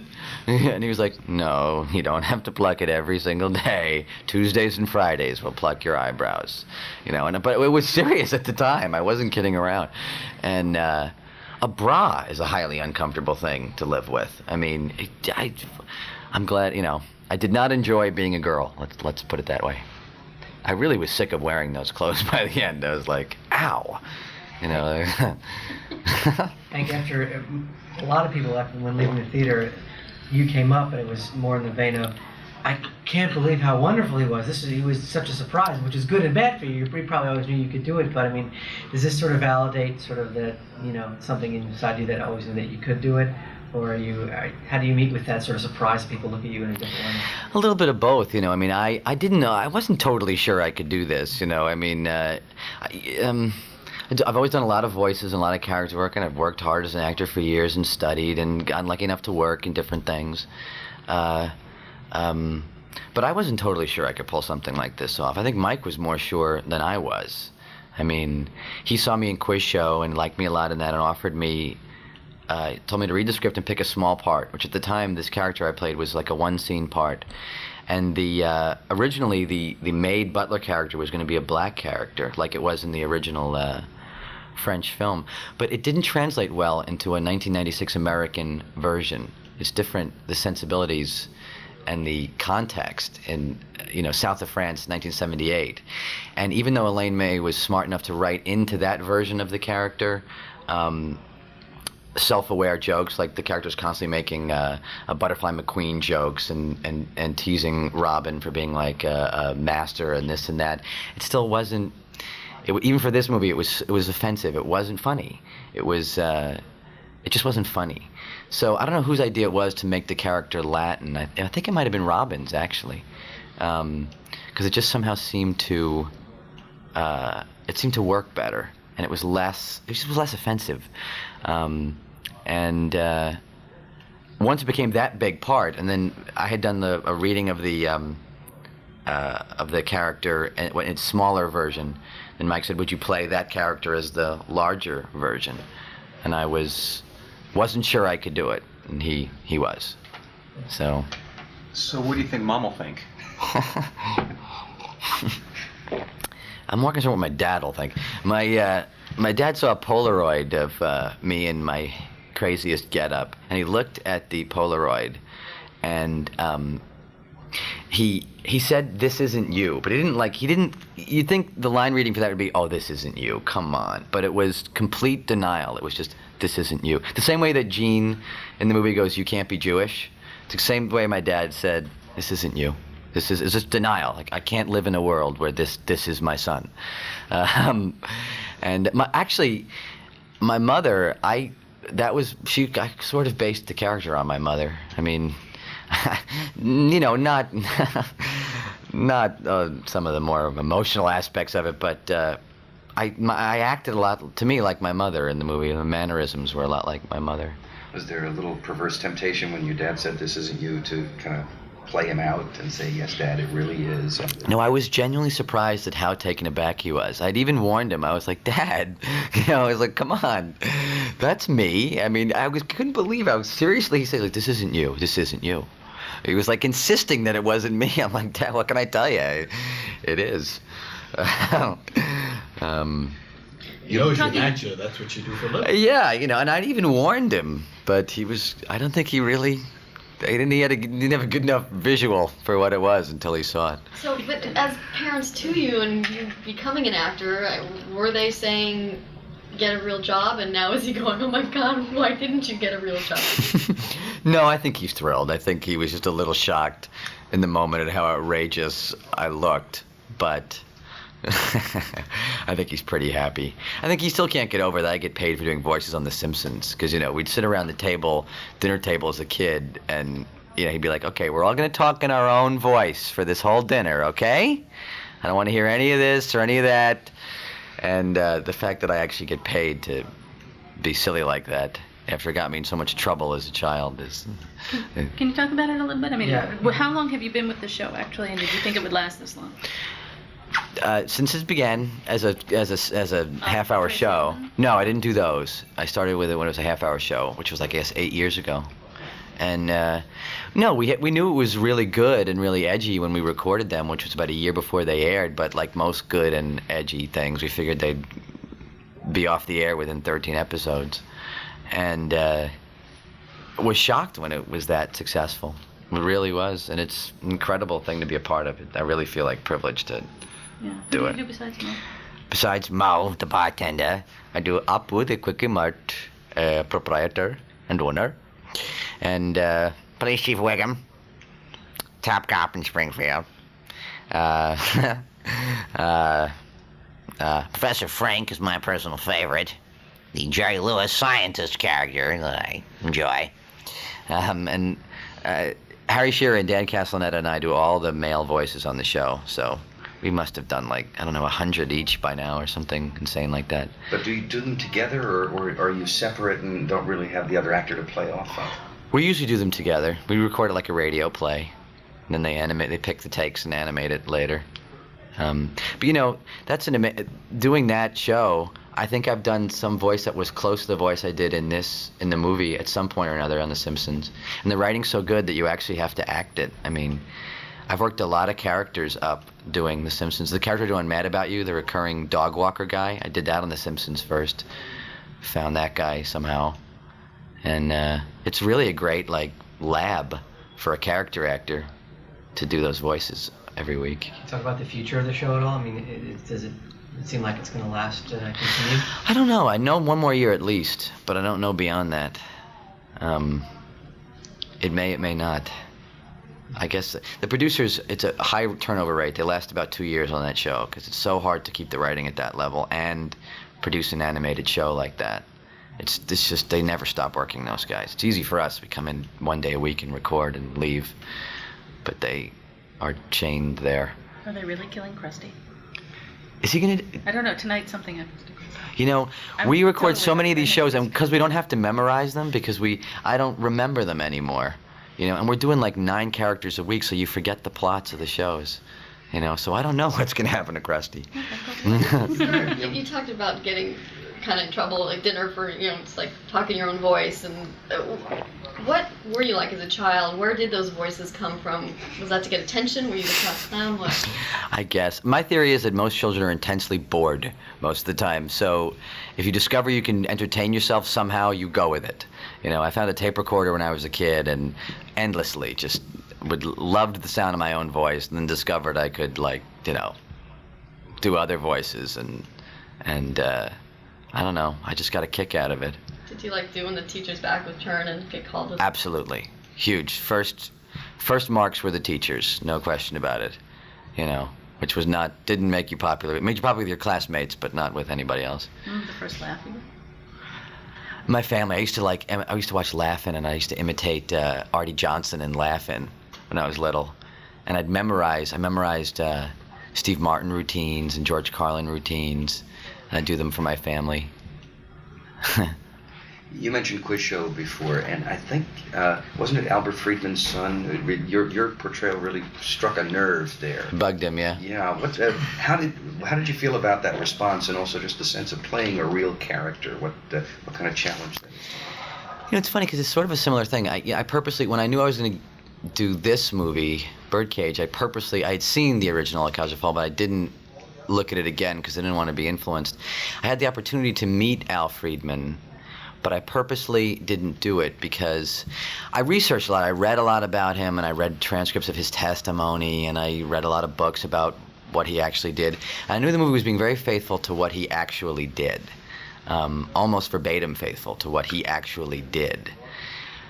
How he did it, I mean, in truth, Dan Enright, David Paymer played Dan Enright, and we were really like a good cop, bad cop in that movie. And in truth, their styles were very similar. Dan Enright and Al Friedman were both pretty soft-spoken, mellow guys, which wouldn't have worked so well in the movie. So I took the artistic liberty of making him a little bit louder and cruder and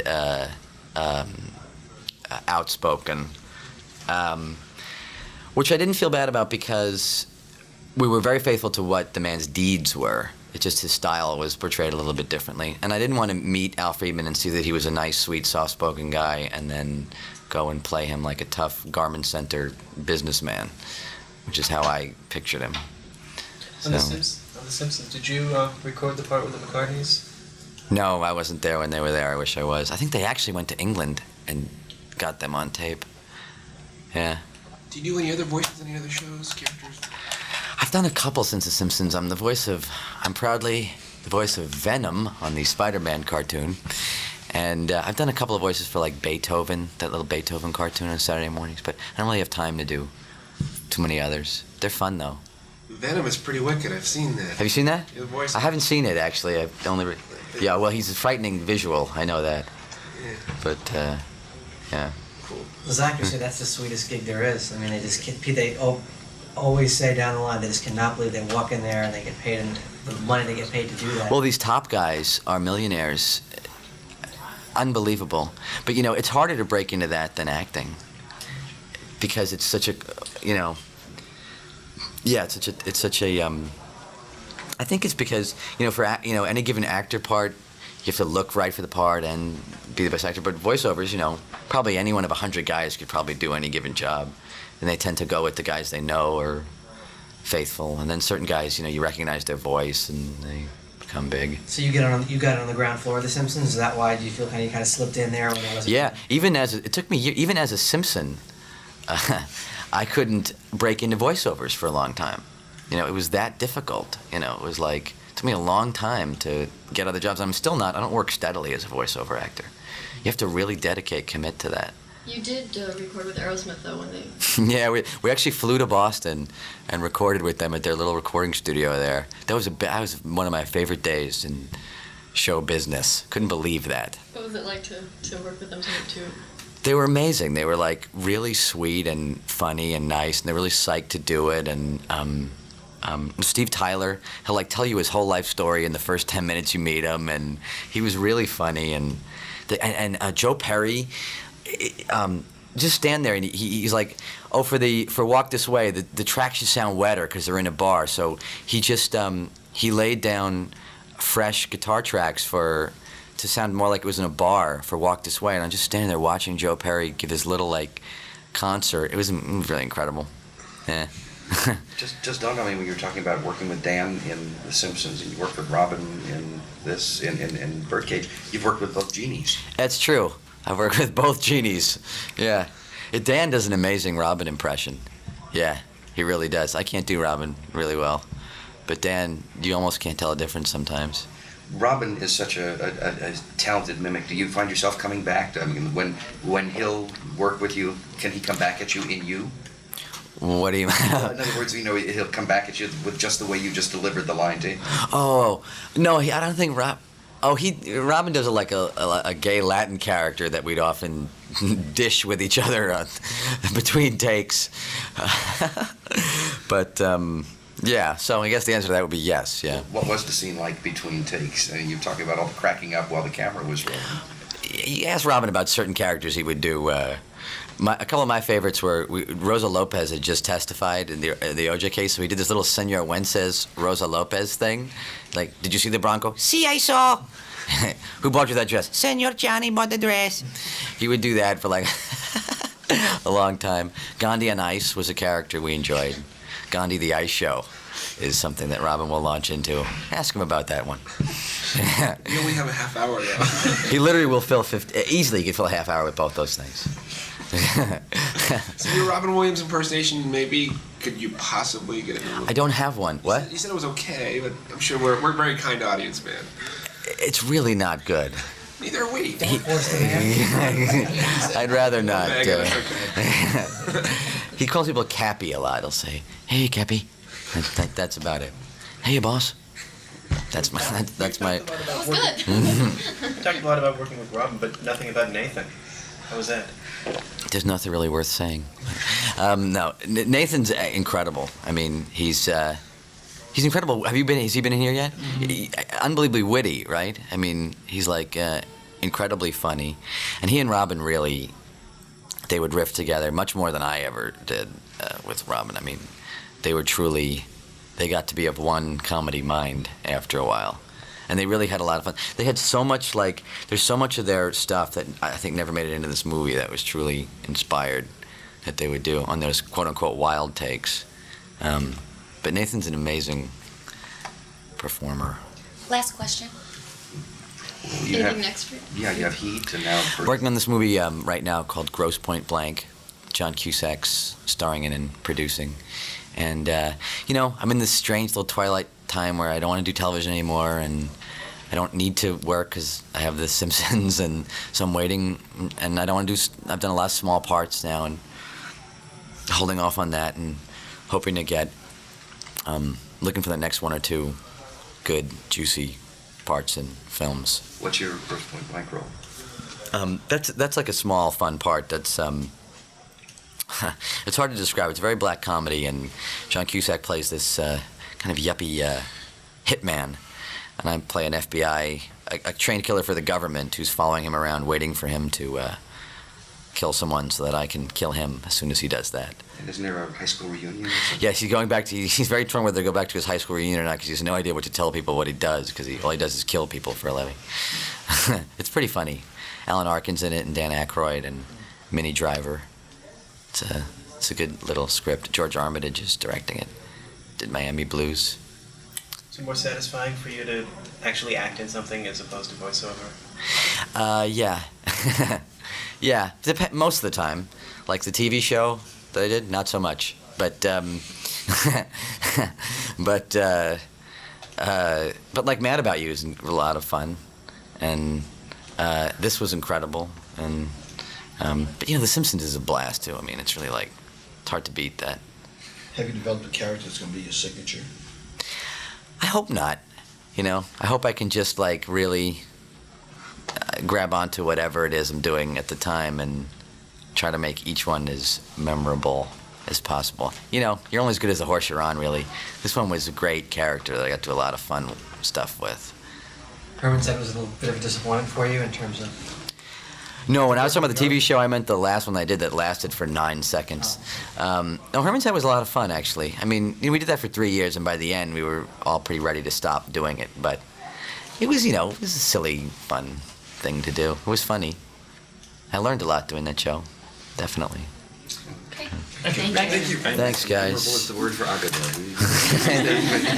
And we're back. Matt, do you have any postscripts on Mr. Azaria? I just have one, and it has very little to do with Hank Azaria. This is going to be my second time this episode name-dropping my friends in the band Venice, but there's a very good context for it here.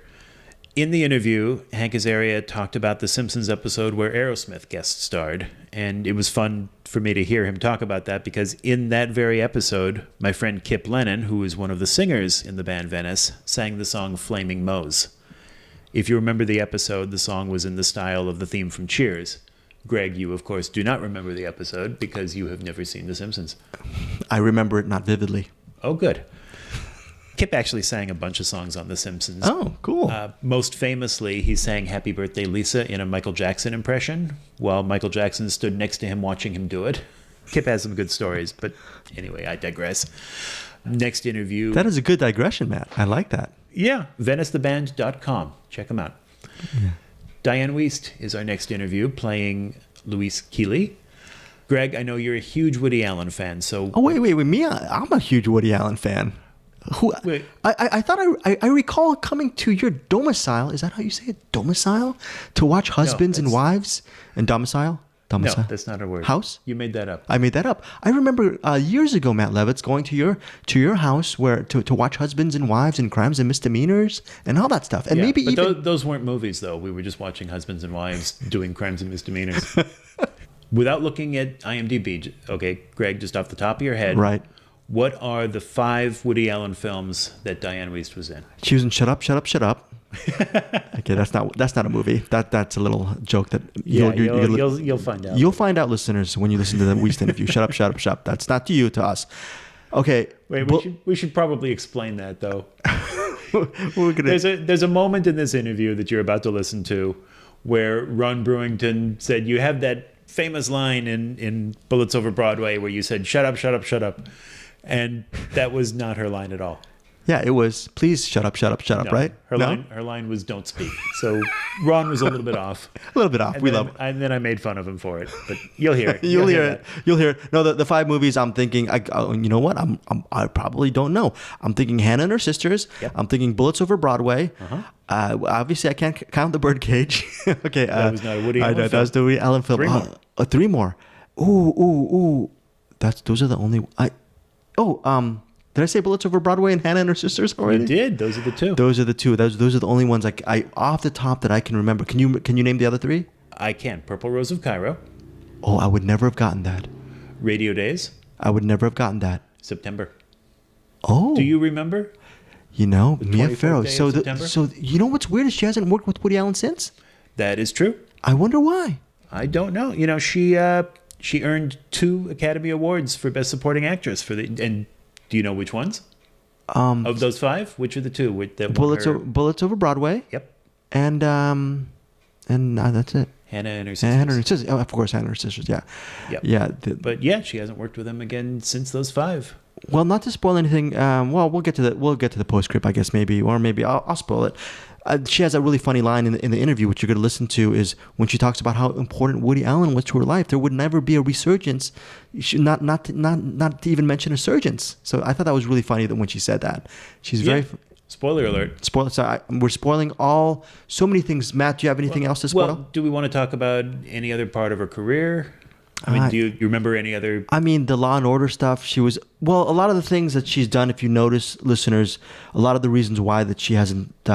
Obviously, she mentioned Parenthood in the interview, which a lot of people remember. Personally, I'm really enjoying her right now.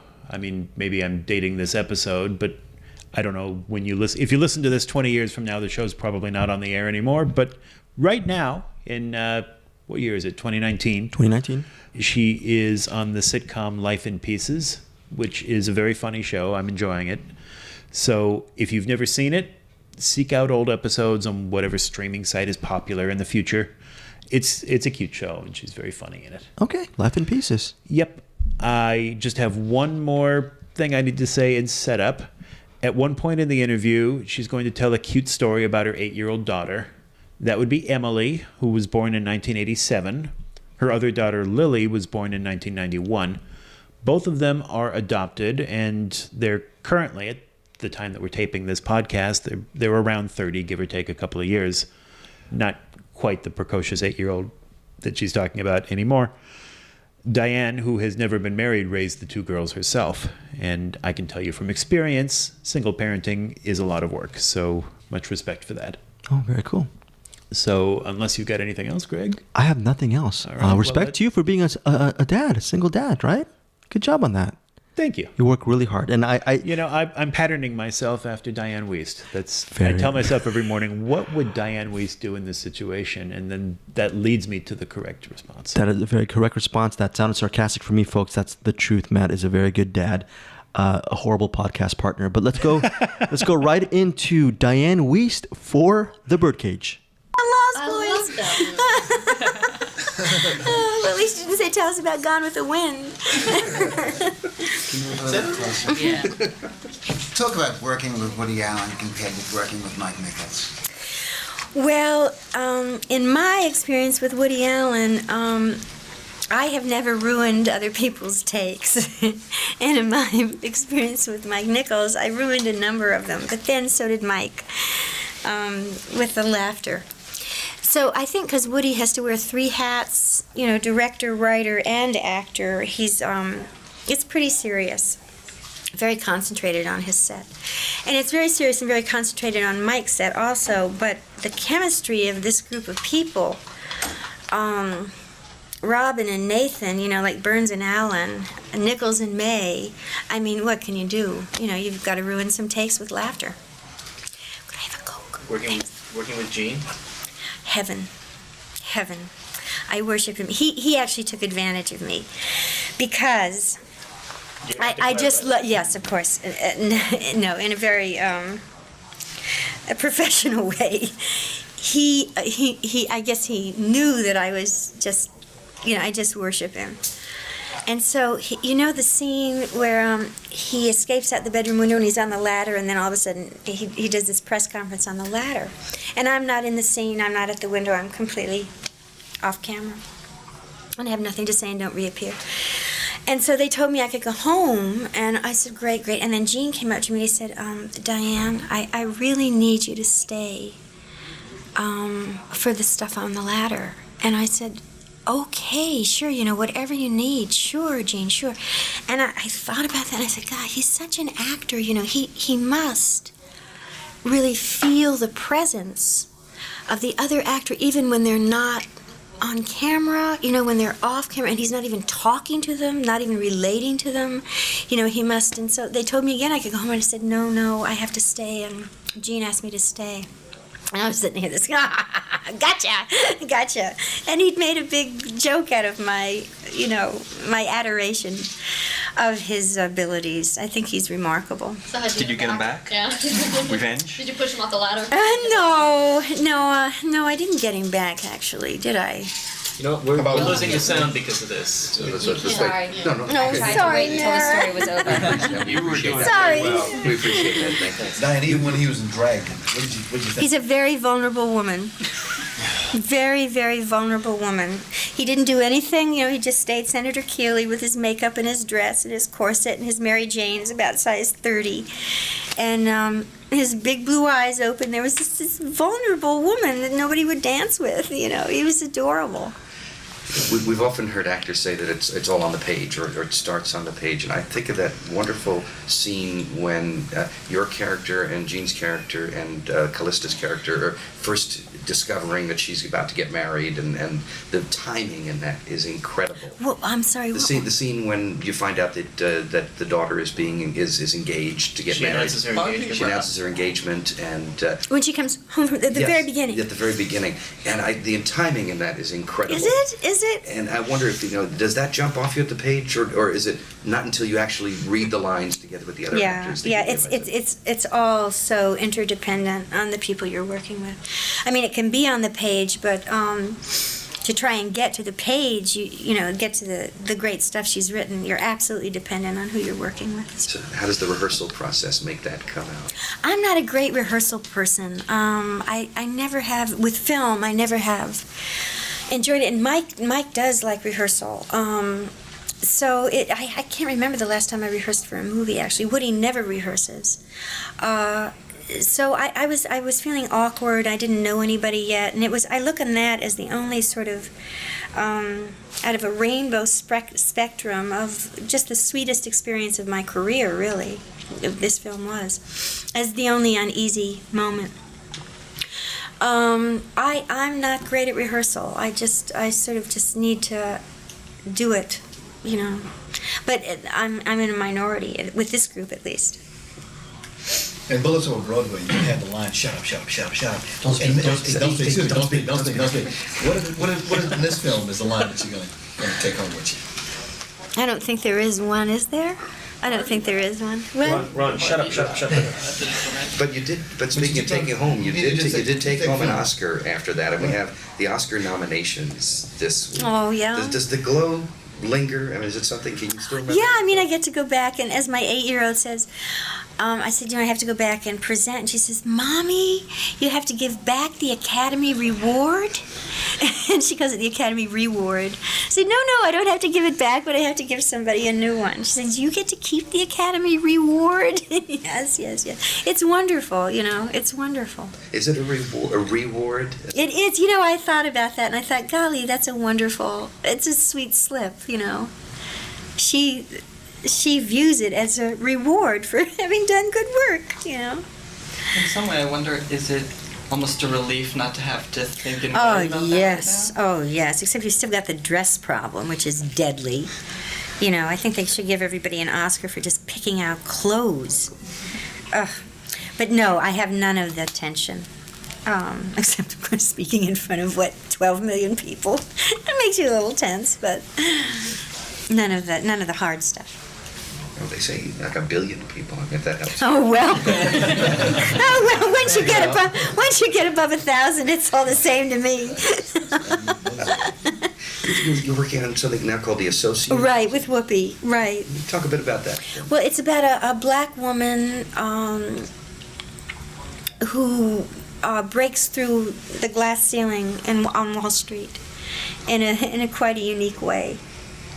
And I'm her friend, sort of help her plod along after a while. Here has to be another interesting experience of working with somebody. Working with another great comic, yeah. I mean, it's incredible. What kind of energy does that create on the set, but also for you as an actor? It's very different. Whoopi has an entirely, or in this film anyway, she has an entirely different energy than Robin, who's an entirely different energy than Woody, who, different from Nathan, and everybody is very different. Whoopi is very concentrated and pretty serious. She's pretty serious.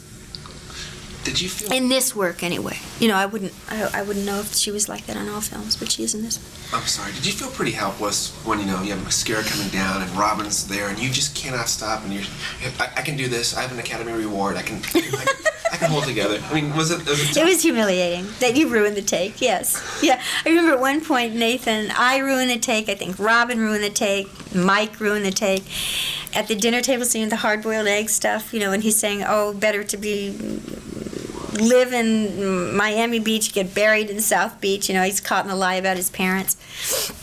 And I remember, I ruined the take, and he just looked up and he said, I think this is in outtakes too. He looked at me and said, I'm being sabotaged. I mean, the poor man, we wouldn't give him a break, but you couldn't help it. It's terrible. No, so it's true that your mascara was running in that? Yeah, I had to do it, and it was interesting. The director didn't notice I had this huge thing on the side of my face. My colleagues did not notice. The director didn't notice. The cameraman looking through the camera this close didn't notice. The DP didn't notice. The makeup artist didn't notice. The hair person didn't. No one of all these hundreds of people on the set.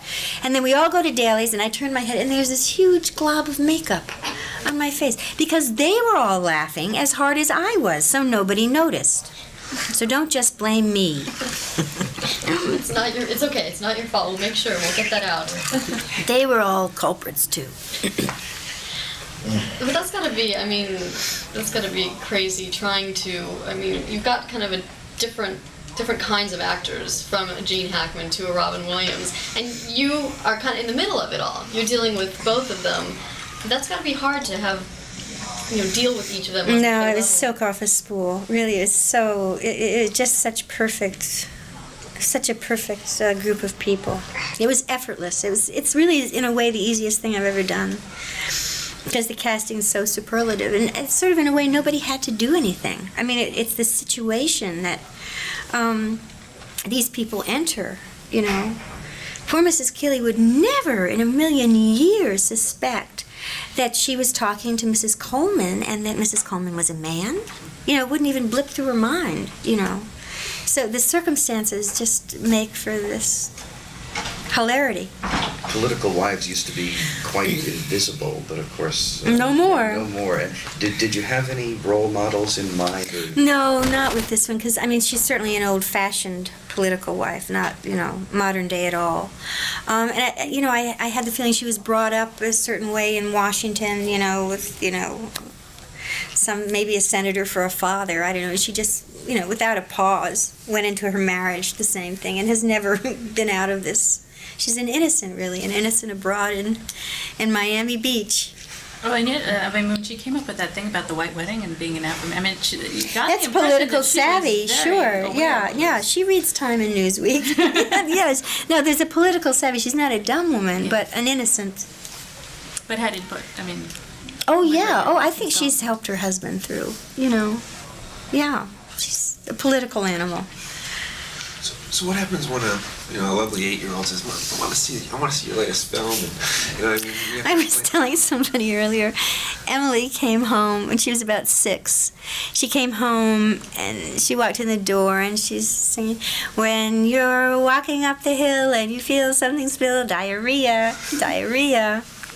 I said, "Emily, what is this?" And she said, "I just saw Parenthood. And she'd never seen any of my films, but there was a video at the friend's house, and they put on Parenthood.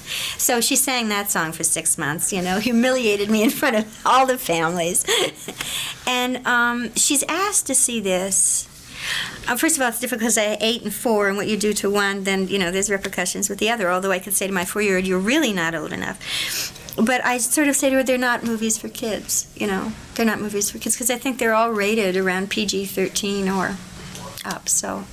And she's 8, so, I don't know, I'll have to see this one, and with that in mind. I would love her to see it, but I'm not sure she's old enough. Can you talk about balancing being a mother with your career and being off for 3 months and here or there? No, I take them with me, which is getting complicated because of school, and now, when I go to California, I have to find the tutors for them and all, for Emily.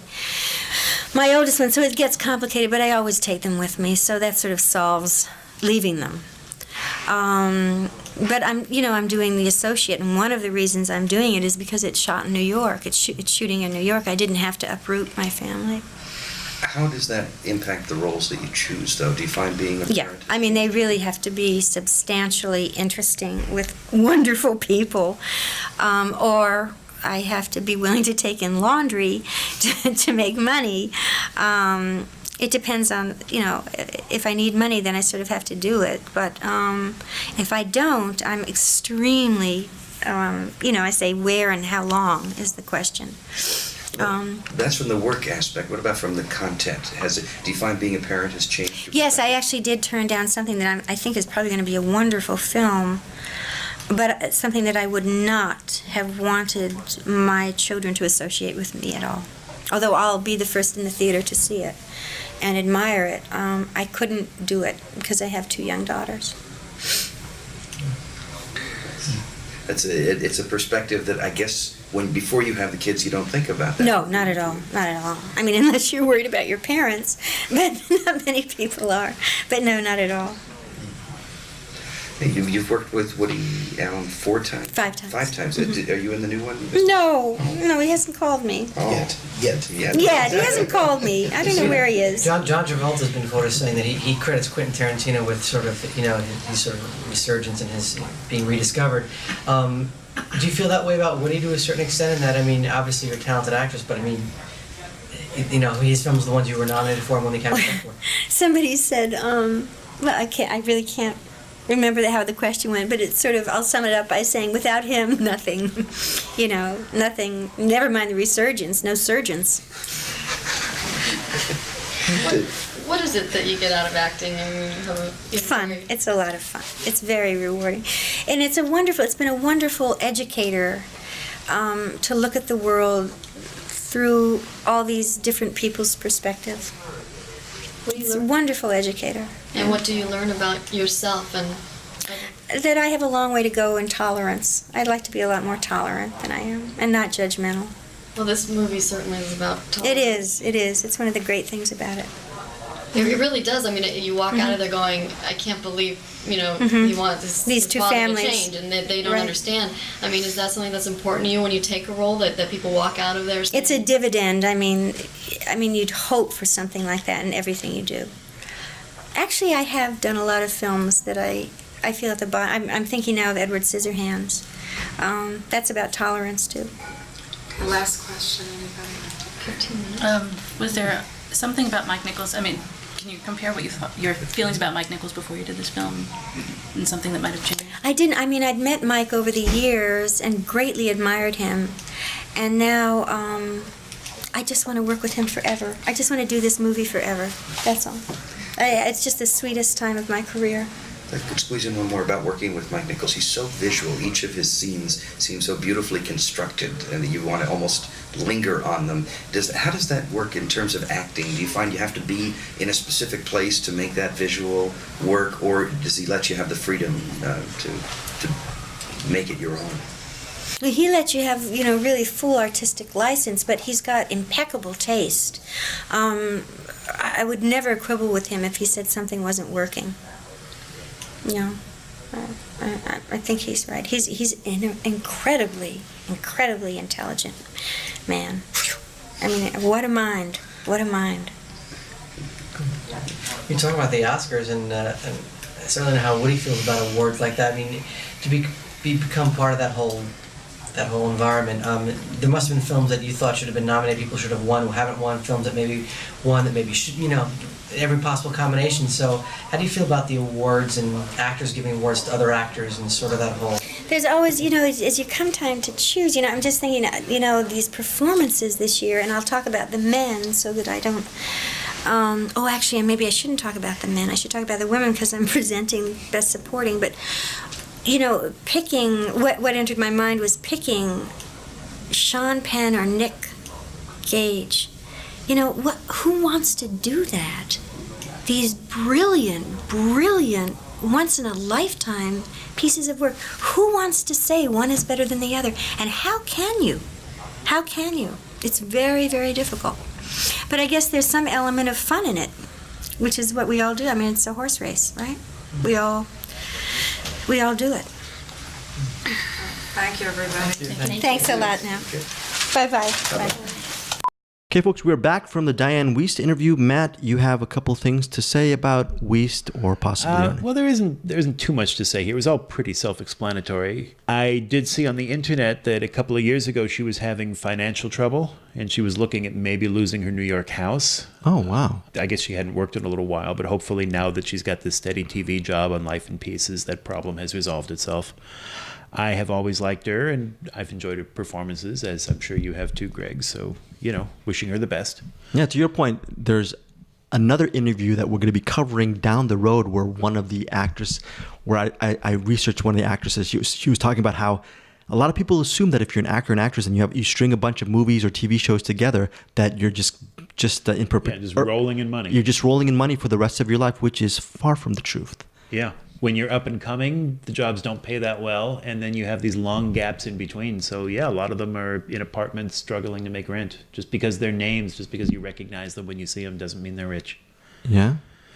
So this next one, this isn't so much a postscript as it is just something that got me thinking. Okay, Diane Wiest said that Mike Nichols did a lot of rehearsal for this movie, which makes sense because Nichols was also a theater director, and that's what they do. And she said that Woody Allen never rehearses. And I found it interesting that the two completely opposite approaches, both of which are completely valid. Woody is looking for a naturalness in all of his performances. So when his actors stumble over a line because they're not comfortable saying it yet, he loves that. It's how people really talk, so he always leaves that in. Shooting scenes without having rehearsed them first, your acting is more reactive and instinctual. Whereas the rehearsal school of thought is that through the process of doing it over and over again, you discover the layers of it. The performance becomes lived in. By, really analyzing and practicing the scenes and your motivations and your relationships, and by stretching and playing and improvising in that emotional space, your understanding of it grows. Neither approach is necessarily wrong. They're just different ways of trying to get to the truth of the moment. And I mean, both directors consistently got amazing performances out of their actors. So, I'm not criticizing either way. I just find it interesting that, just how completely polar opposite they were to get at the same thing.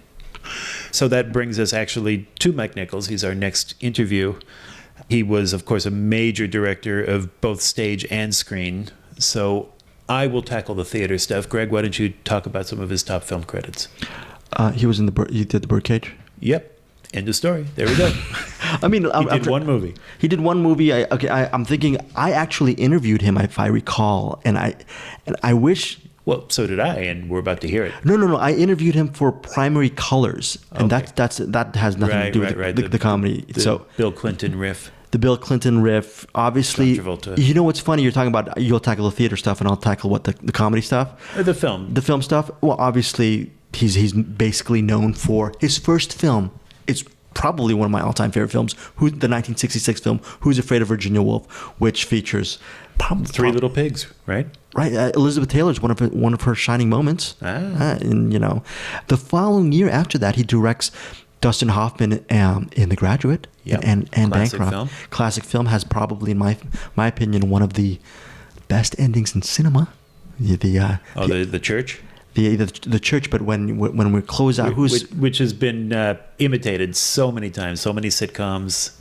The jilted guy running up to stop the wedding. Right, that. But the ending, which closes in on, I believe his name is Benjamin Braddock, Dustin Hoffman they're sitting on the bus with Catherine Ross, and there's just the frame close up of them just. Now they did all these things. What are they gonna frickin' say to each other? That shot of uncertainty of like, look what we've done. I don't know where we're gonna go on from here. I thought that was wonderful. Yeah. You know, Catch-22 was released in 1970. Yeah. I'm not gonna go through every single film, but what's interesting about Haven't we mentioned that one before? I think we have in our Guffman episode. Well, I think you may be right because Catch-22, when it was released in 70, it was considered a misfire because the Joseph Heller novel is a classic novel and had all those people in it. You know, Orson Welles had a litany of just a great ensemble. But the thing about that, Alan Arkin, Martin Balsam, Richard Benjamin, that was considered just a nightmare of a set because there were so many moving pieces and parts. So yeah, that's one of his other films. I actually recently interviewed Austin Nichols, who actually worked with Wells on Catch-22, and he was talking about how crazy that movie, in essence, was. But you go through a list of his stuff. Please do. Carnal Knowledge, obviously, that was shot right after Catch-22, so that was kind of considered a comeback. You know, there's other movies, Heartburn, Silkwood. I'm sure you love Biloxi Blues. Right, yeah, Neil Simon. Yeah, of course, Neil Simon is a big... You love Neil Simon, correct? And Mike Nichols worked with Neil Simon a lot on the stage, too. Oh, yeah, okay. So anyway, he's done the one movie that I really love from him, again, going back to Primary Colors, released 2 years after The Birdcage. I don't think you have that in your archive, but that was movie in 98. I thought it did receive its share of acclaim, but I thought that was in essence, that's a movie that's really not talked about as much as it should be. You know what's interesting about his career, though, is after Primary Colors in 98, he released only several more films. What Planet Are You From in 2000, which was considered a misfire. Yeah, it wasn't very good. In 2000, I did those interviews. I was surprised. If you watched the Gary Shandling documentary, they talk about what went wrong with that. Oh, wow. Interesting. Yeah, obviously 2003 he did Angels in America, which was revered. But after that, there's just Closer in 2004 with Jude Law and Natalie Portman. And then Charlie Wilson's War in 2007. Right, his last film. I believe he passed on around 2014. And I have that somewhere. Yes, November 19, 2014, from a heart attack. Yeah, it's weird that he didn't do a lot of films after 2007, but it probably is due to his work in theater, which you're going to talk about. Yeah, he did. That is exactly true. He went back to the stage. He's a very well-known theater director. He won Tony Awards 9 times, 6 for directing, 1 for Best Play, and 1 for Best Musical. His very first Broadway play was Neil Simon's Barefoot in the Park in 1963, starring Robert Redford and Elizabeth Ashley. In 1965, he directed Neil Simon's The Odd Couple, and the play, when it debuted, was Walter Matthau and Art Carney. The movie had Jack Lemmon, but on stage it was Art Carney. It's worth noting that both of these plays were later made into movies, but Nichols had nothing to do with the film versions. To name just a few of the other Broadway shows that Mike Nichols directed, there was Neil Simon's Plaza Suite with George C. Scott and Maureen Stapleton. The Prisoner of Second Avenue, starring Peter Falk and Lee Grant in 1971. Uncle Vanya with George C. Scott in 1973.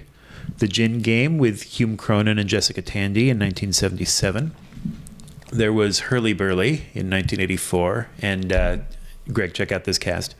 It starred William Hurt, Christopher Walken, Harvey Keitel, Jerry Stiller, Judith Ivey, Sigourney Weaver, and Cynthia Nixon. Amazing. I did the film. I did the press junket of Hurly-Burly. Yeah, it was later made into a movie that he did not direct. He did not, yes. Spamalot, which we mentioned a little earlier in 2005, because, as we said, it had Hank Azaria. In 2012, he directed the revival of Arthur Miller's Death of a Salesman with Philip Seymour Hoffman and Andrew Garfield. Right. And as if all that wasn't enough, Mike Nichols was also the producer of the original Broadway production of Annie. Wow. Yeah. Wow. So a long and storied and celebrated career. So we mentioned he died suddenly and unexpectedly from a heart attack in 2014, which was 8 years after this interview. At the time of his death, he was married to Diane Sawyer, and they'd been married for 26 years. Wow. We talked earlier about his long-standing partnership with Elaine May. They were a comedy team in the 50s and 60s.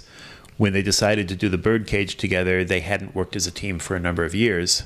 So this was a nice reunion, which he talks about.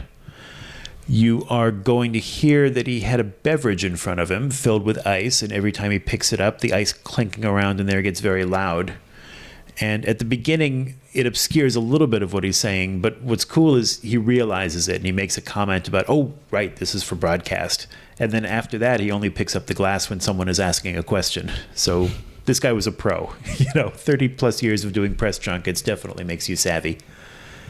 And I just wanted to say that I hope that there are some film directors or soon-to-be film directors listening to this show, because Nichols was such a smart and perceptive filmmaker, and he really does impart a lot of great wisdom here, and some really cool nuggets that I'm happy to be putting back out into the world through this podcast, because the tape has been sitting in our archives unheard for all these years, but now we're putting it out there, and hopefully people are going to find this and take these little nuggets to heart.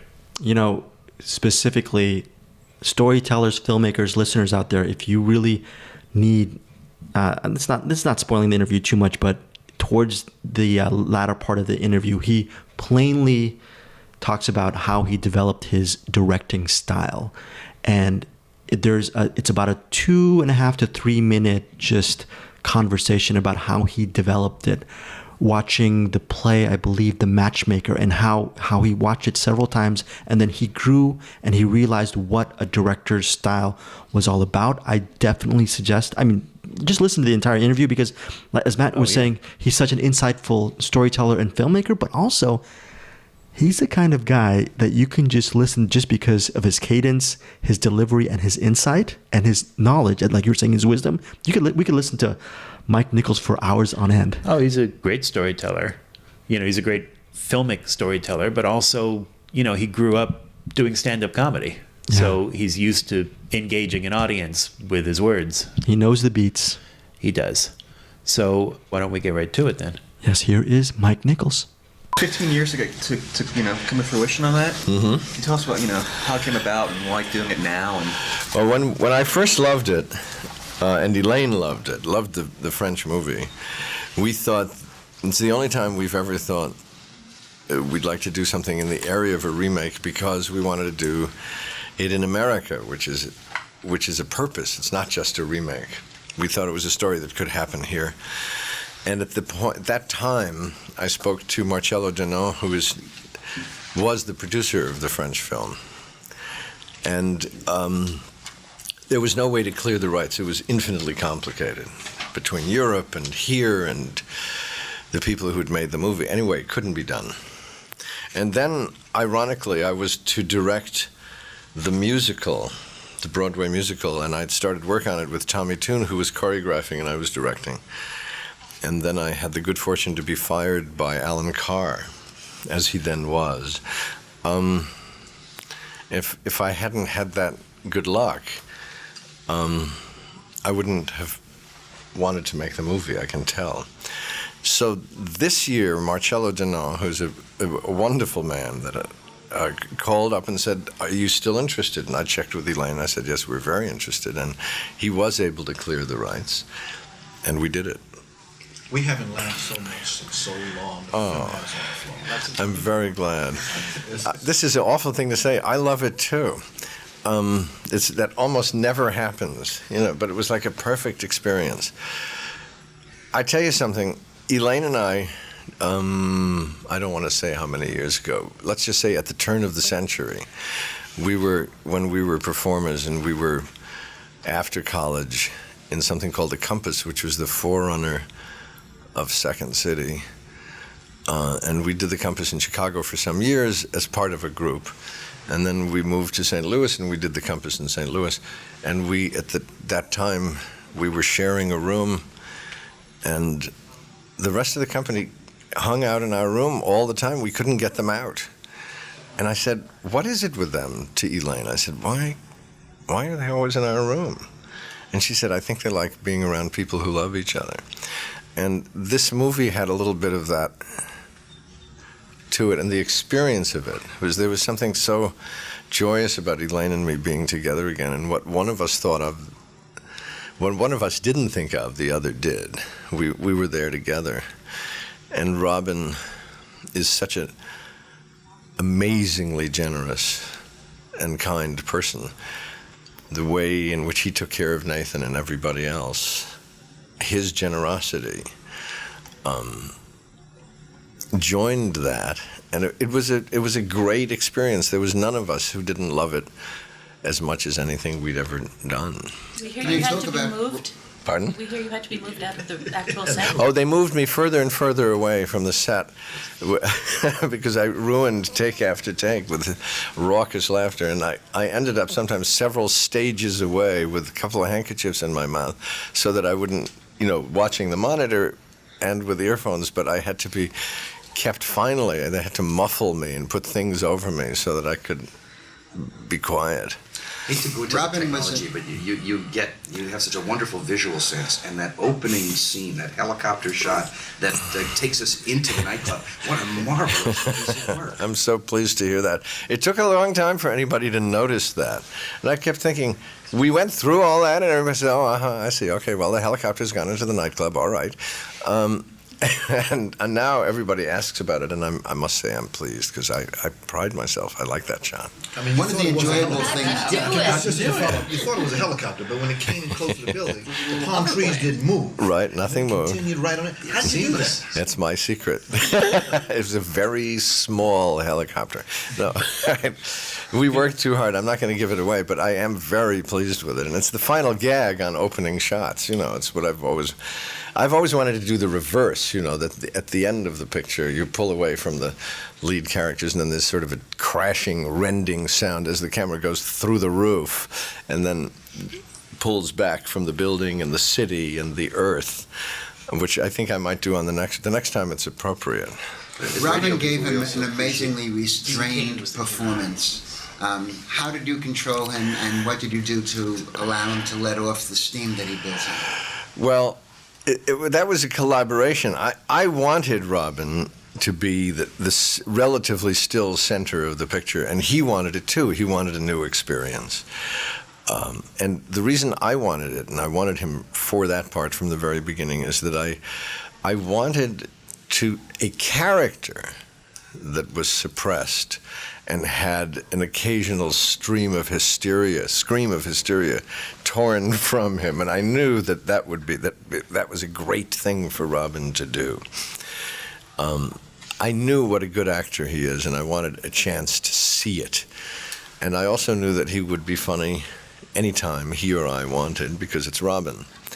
And what I hadn't counted on was his sort of epic generosity in the way in which he handed it to Nathan, which is an act of love, which was the point of the story, and which meant that Robin was at the very center of the movie through generosity. And you are the center of the movie and being the director, obviously, and you have to deal with all these different elements, which are very difficult to, imagine, pull the reins in on.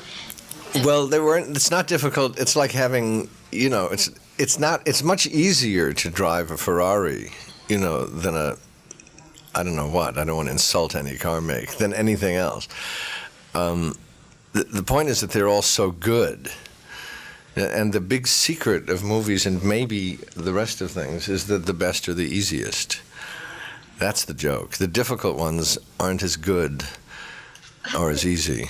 How crazy did it get, though, when you got a Robin Williams and a Nathan Lane, and then a Gene Hackman, and all these different kinds of elements, and I would imagine a couple of times things just kind of went crazy for a while. Well, that's why you have different takes, but it's also why you have rehearsal. You agree, and I hope that I'd lead them in the one thing that matters, which is the story. Tell the damn story. And if you tell the story, especially when you have a plot like this. All my life I wanted a plot like this, but there aren't many. This plot is an express train, and you can go looking all over the world. You won't find a very good comedy with a great ending because it doesn't happen.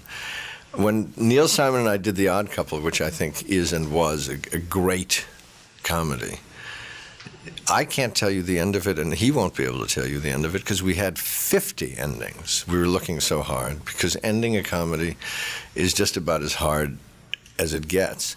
This is a comedy with a fantastic ending in the story, and that's a gift from God. You know, you have to pray for that. You can't make that happen. The movie How says so hard much. is it when you're editing, and you have to throw away an amazing line that's just fall down funny, but it doesn't fit?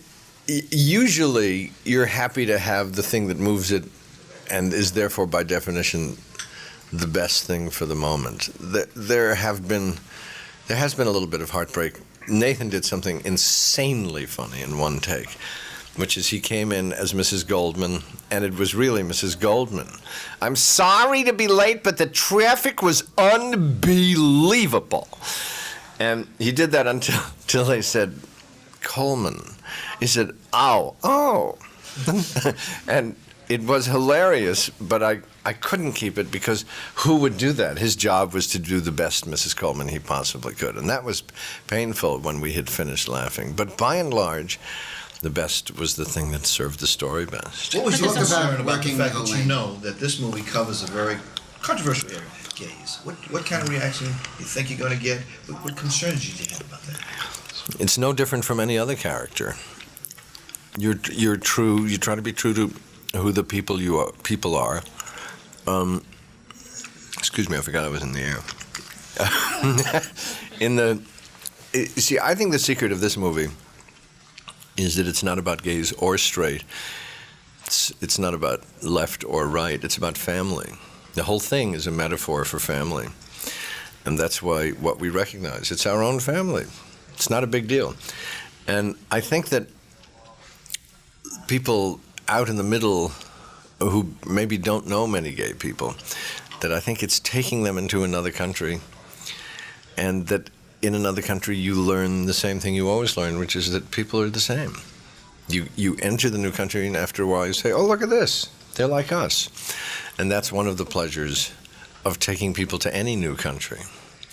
Talk about working with Elaine, and how much input did she have, and did you sort of ever share directorial skills or the separation of writer and director? No, she's very respectful of the weirdness and the personalness of the director's job, by which I mean that, right or wrong, the whole idea of a movie is that it's the dream of one person who must make the choices. Otherwise you get a kind of committee product, which is what we see a lot of. We see the result of what I consider to be the scourge of the 90s, which is input.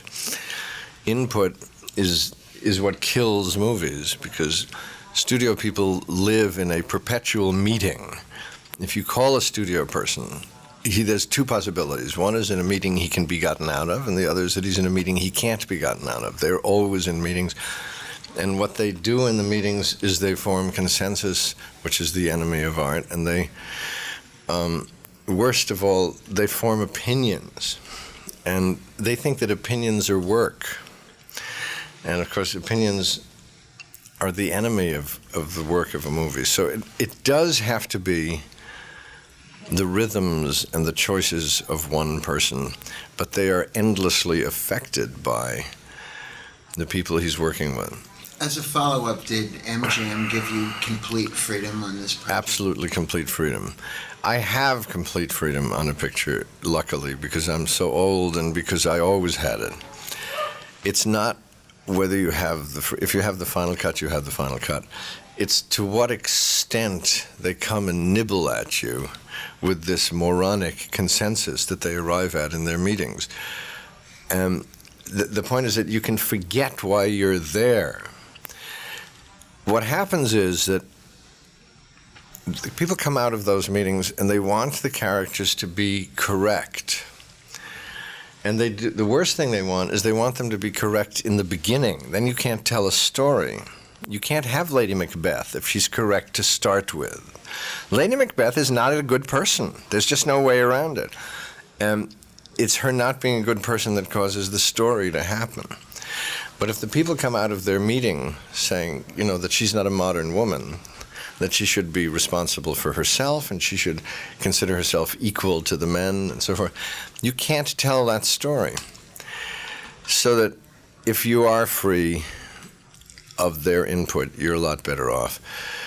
In this case, Elaine and I are so much each other that what one of us doesn't think of, the other does. And that was the joy of it. And we're doing 2 more pictures together. And we're real happy that we remembered that we're better together than apart. It is extraordinary that you haven't collaborated on a film before. We're idiots. We both know that. She has come and saved my ass a couple of times, more than a couple of times, on scripts. You know probably that Elaine is a ghostwriter and that she wrote Tootsie, and she, in my case, saved me to the extent that I was saved on Wolf. She's had something to do with the last 4 or 5 pictures I've done, and with her advice on the script and so forth. But this is the first time in our lives that we did it right as far as each other is concerned, and now we're going to go on doing that. We can't imagine why it took so long to figure it out. You said it was rare that you actually said, I love this picture, and that's so rare. That's interesting to hear from you. I'm wondering if you could elaborate that on that a little bit. You don't like your most... No, it's not that. It's that my job is to keep criticizing it and picking at it. My job is not to be the movie's friend, but the movie's enemy. You know, so that it gets refined and so that it gets better and so that I'm as tough on it as I can be and I take out whatever can go, will go, and so forth. So then you get in a habit of being tough on it. Then you spend the rest of your life knowing what could have been better, should have been better, knowing its secret weak places, knowing what you wish you had done. And that's, you'll find, you know it from yourselves, the better people are, the harder they are on themselves, because the part of the mechanism that insists that it be good to begin with continues when it's finished. You know that feeling. I could have, I should have, I wish I had. Let me do it again. And that voice that keeps you refining it as long as you can, that voice is very hard to still when you're finished. Now and then you look at something and say, not bad, not bad. Even I like it. And then that's a good feeling.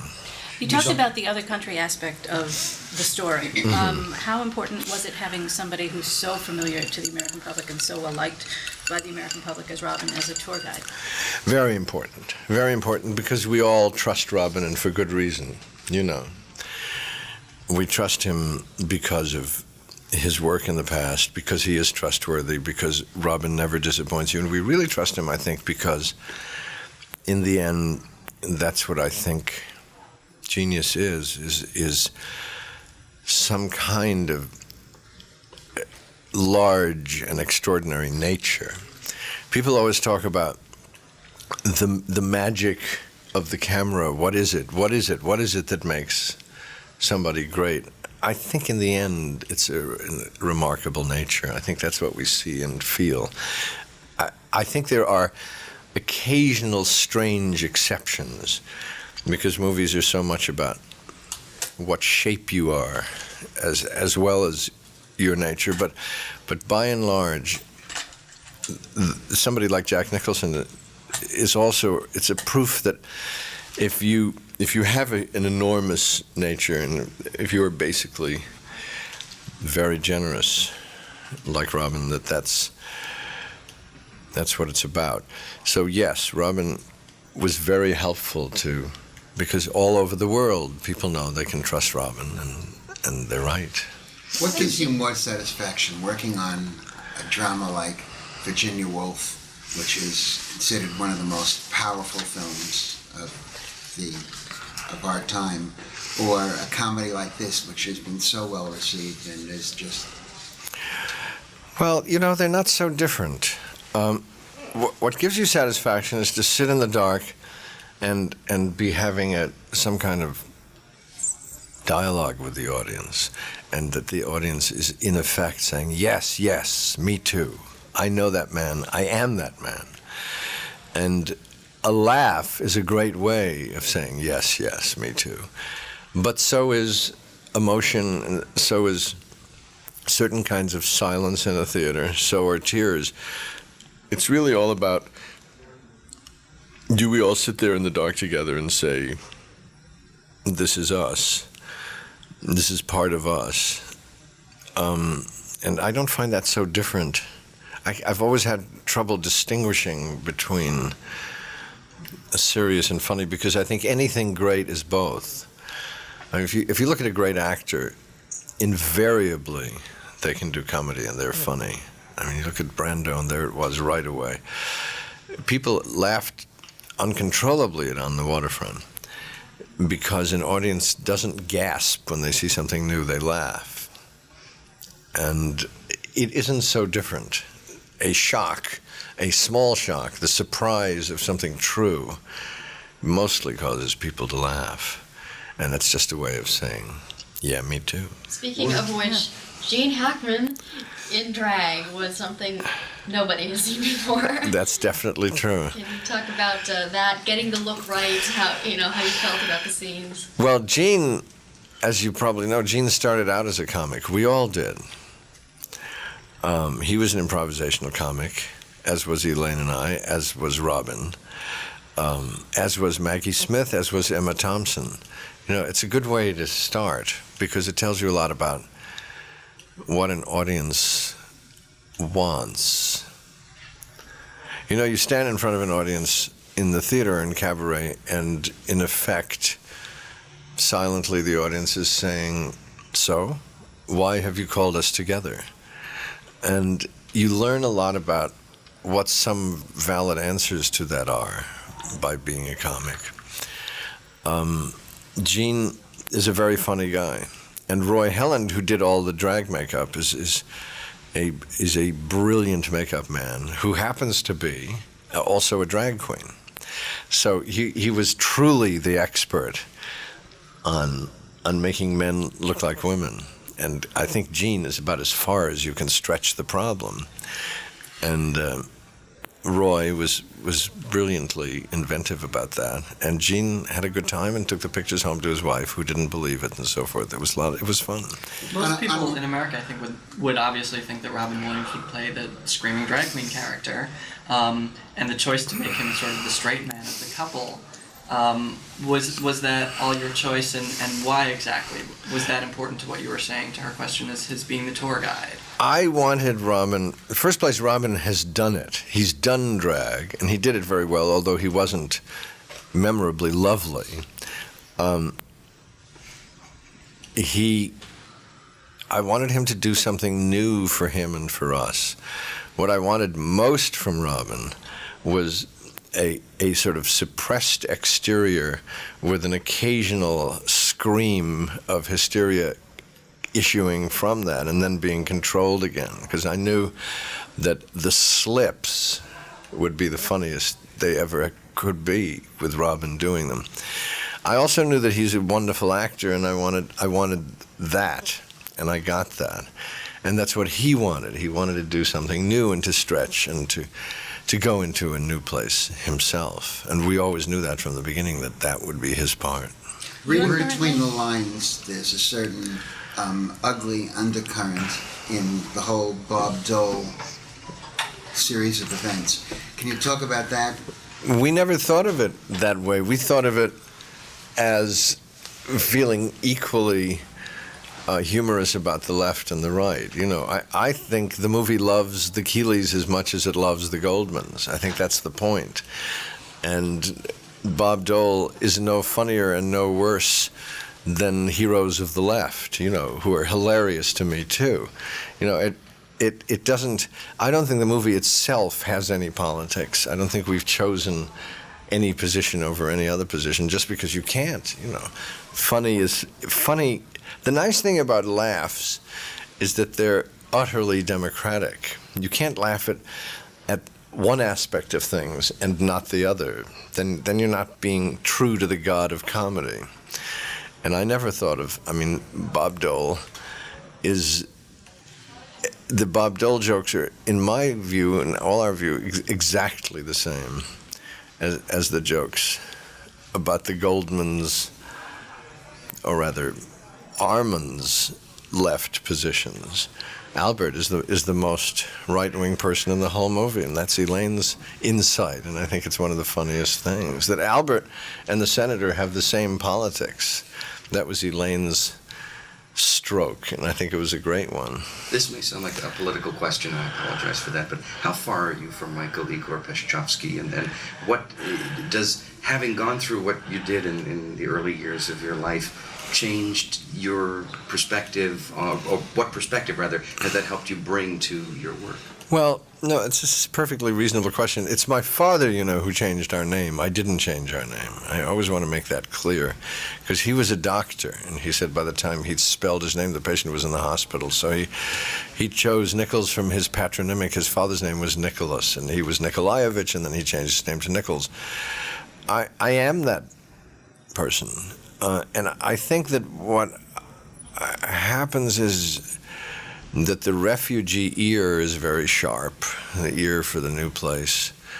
I have some friends who have a similar background, Andrei Previn, Renata Adler, and although we're not friends, Kissinger is another example. We're not friends, but we don't know each other very well, of the ear that has had to adapt itself to the new place as quickly as possible, and that it stays sharp and tuned in a certain way forever, and that's very useful, because I do hear what people are not saying as much as what they are saying, because in the beginning I had to survive, and I think that it's no accident that a lot of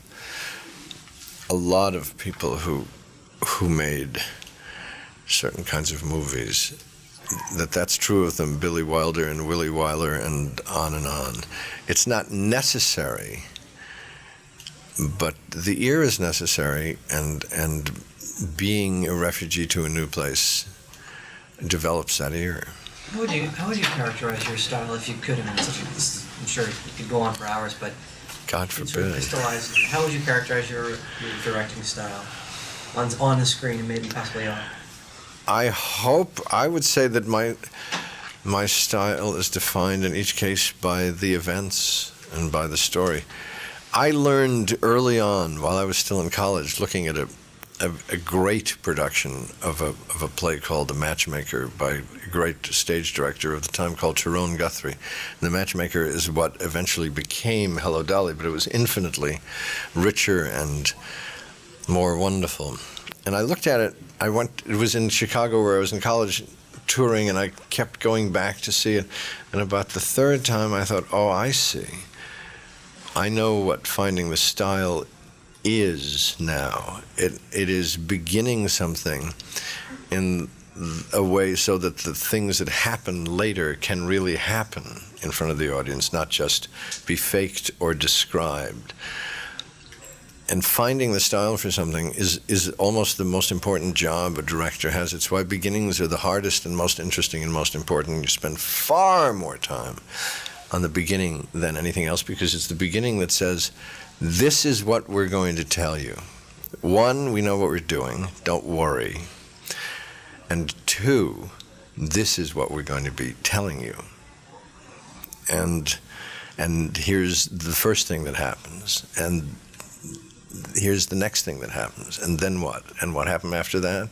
And what then? And that in the course of answering those questions and doing those things, you develop a style that is suited to the events that you're creating in this case, so that I would hope that the style changes in order to suit the events. Stop. I'm sorry. We have to stop. I'm sorry. Right. Thank you. Thank you. Just to throw in one other comment about that opening shot, as radio people, we really appreciated what you did with the sound. When the door opens, and suddenly we're enveloped by the sound. Well, see, again, we had a fantastic sound guy. It was what you dream of. I got all the best people. I hope to keep doing that a few more times. Thank you very much. A little Orson Welles trick of lightning or something that I didn't notice. Lightning the sound? Citizen Kane, where he did that that Oh. shot that went through, and it was Well, lightning that flashed. We didn't know he cut it. No, we didn't do that, but we did something. was your cameraman. Yeah, right, exactly. Rosebud was the cameraman. Thank you. Great. And we're back from that great Mike Nichols interview. Yes, definitely. Matt Levitz, you have something on Mr. Nichols? Just one little thing. He said that he and Elaine May were getting ready to make 2 more movies together. Yeah. But they only made one, which was Primary Colors, as we said earlier. That came out 2 years later. I'm curious what the other one was supposed to have been.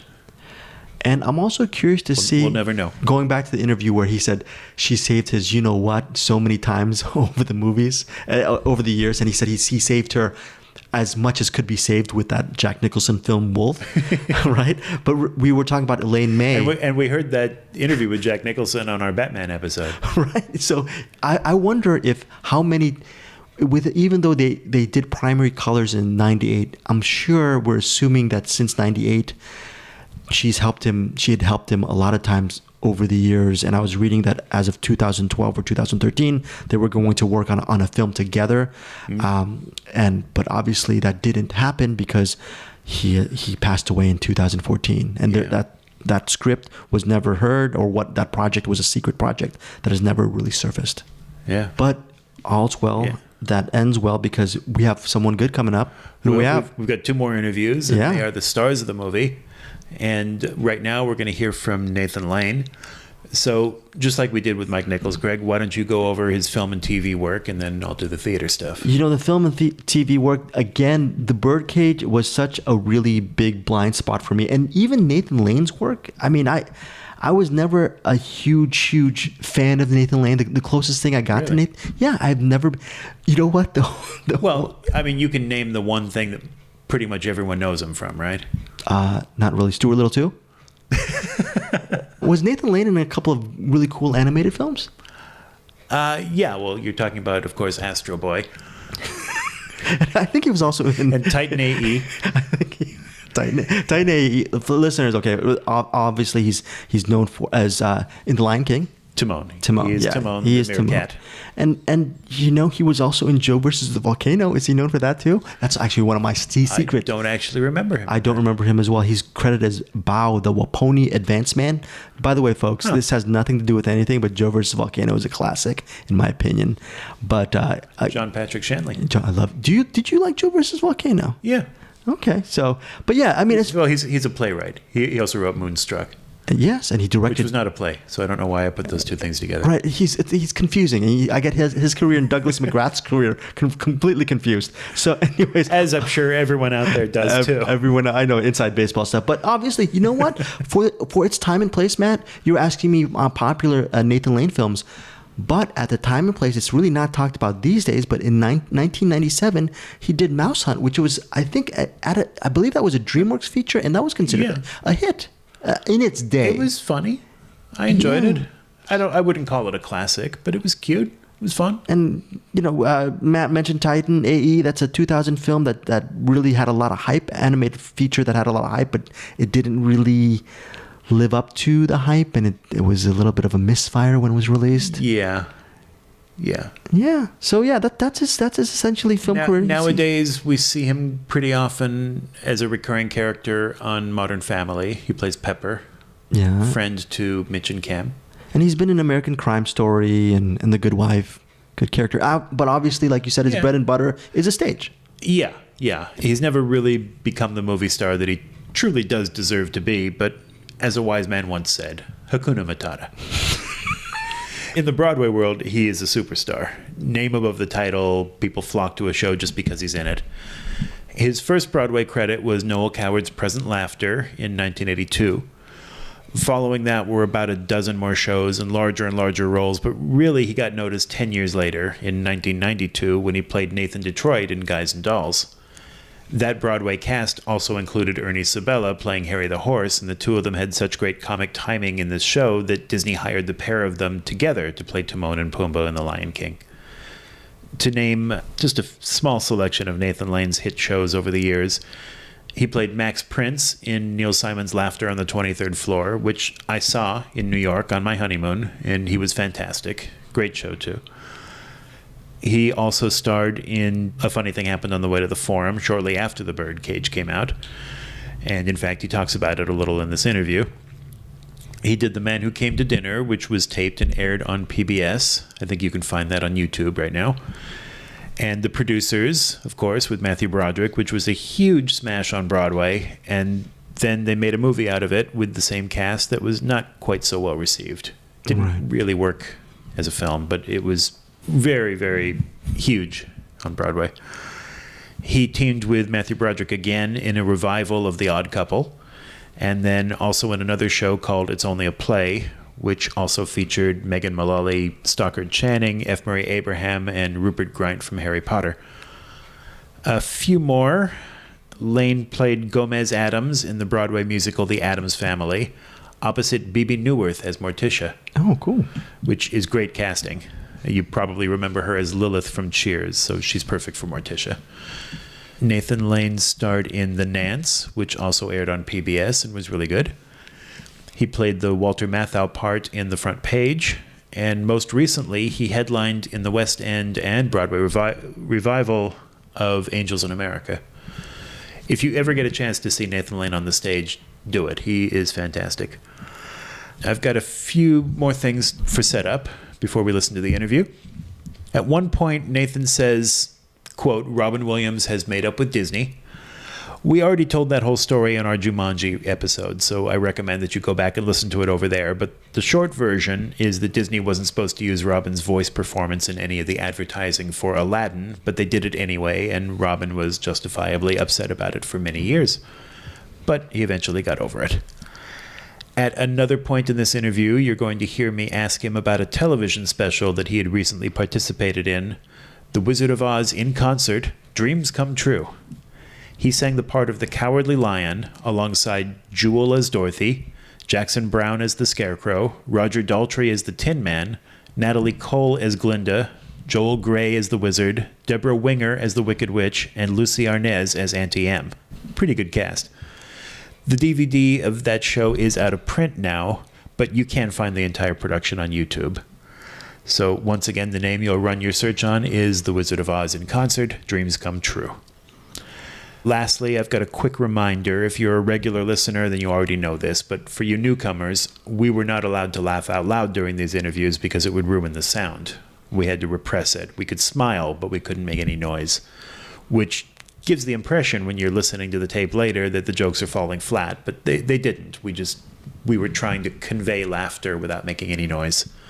And you're going to hear a lot of those moments where it's like, oh, did that joke work? And it did. We couldn't convey it. You'll hear that in this one, and you'll definitely hear a lot of that in Robin Williams. Without further ado, here is Nathan Lane for The Birdcage. So, got to get out of the way. We're in Jersey City. Where are you from? I'm from Jersey City too, from Greenville. The Greenville section, yes. We're probably neighbors. I grew up on Bidwell Avenue and then moved to Bergen Avenue. Later to, I remember, Clendenny Avenue. Does that ring a bell? Down by the highway? Sure, this is fascinating for the rest of you. I feel good about it. I'll be used to it. I'm from Van Ostrand, so. Yes. Got the opinion, Nathan, that you really enjoyed doing this role. I did. I enjoyed doing this movie and working with all these incredible people, and it was the best time I've ever had on a film. Can you really be comfortable in some of those outfits, though, those stage outfits? Oh, you mean his Starina look? Yeah. Well, you know, once you put leopard boots on and a cape, it does something to you. Yeah, I mean, that's, it was fun because it's such a transformation, and in many ways it's sort of freeing. You really become another person when you put on a big black velvet jumpsuit. Was there ever a musical number in the movie? There was a wonderful song, a Sondheim song called "Can That Boy Foxtrot," which was a song that was cut from Follies, actually. And we had 200 extras in the nightclub, and I performed it. There was a sort of an extended monologue and then the song, and then unfortunately it didn't make the final cut. How did you prepare for this role, sir? How did I prepare? It was a wonderful script, and I didn't do anything really. I learned the lines. It was all there in the script for you. So, you get in touch with your maternal feminine side and hope for the best.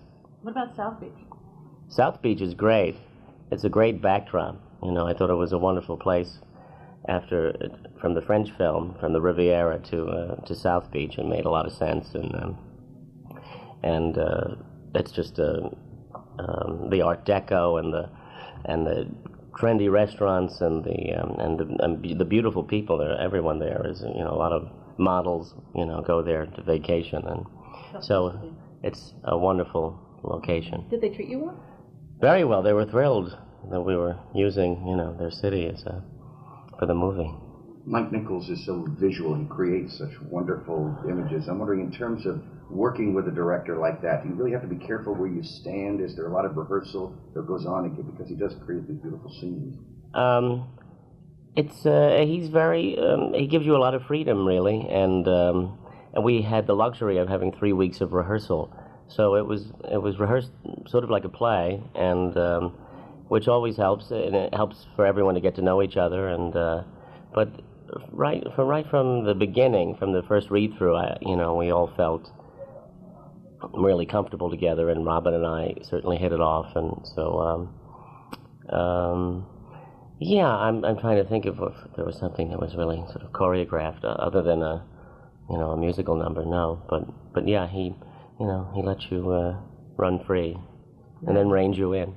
You had the interesting task of having to learn all these affectations and then try and suppress those affectations in the same moment. So I'm wondering, did you just rehearse that? Did that just become natural? Are you thinking about it all the time when the camera's rolling, or are you just sort of trying to improvise your way through that?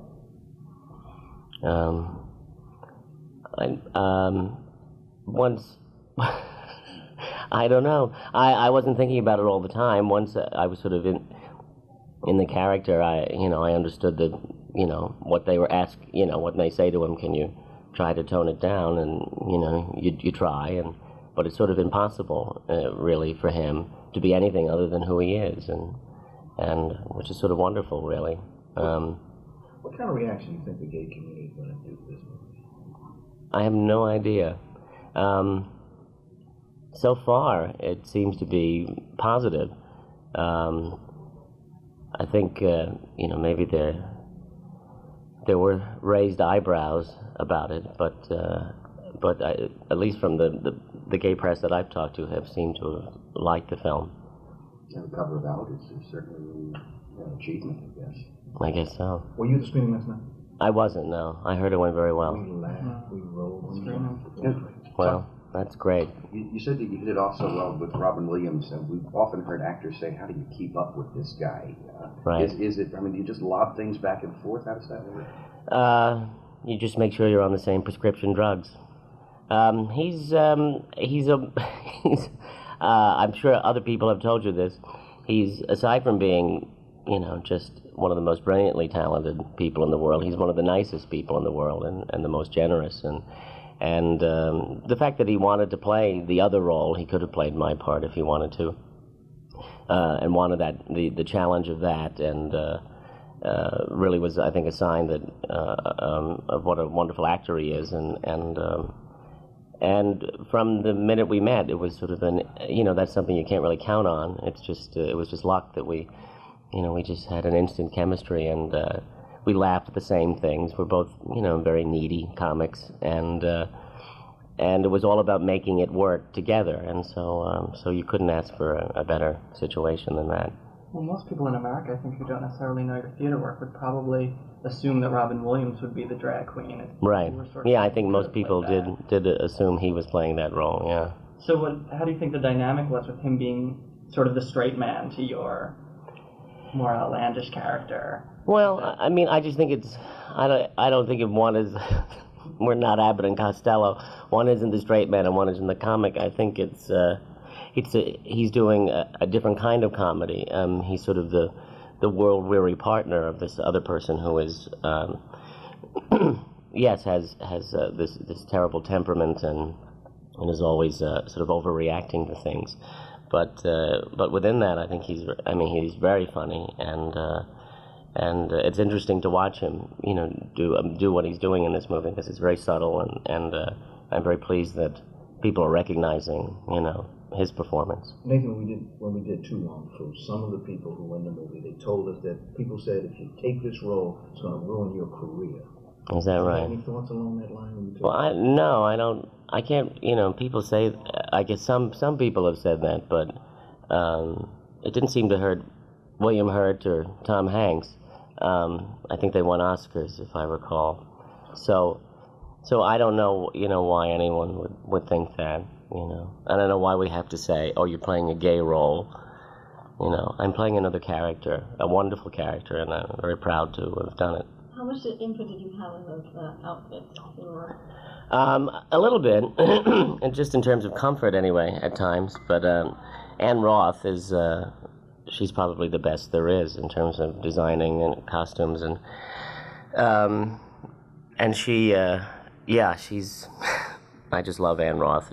I think she did a fabulous job, and she's always trying to help the actor. I mean, she works like a director, and looking at the whole character and what it says about the character. What was some of the problems with comfort?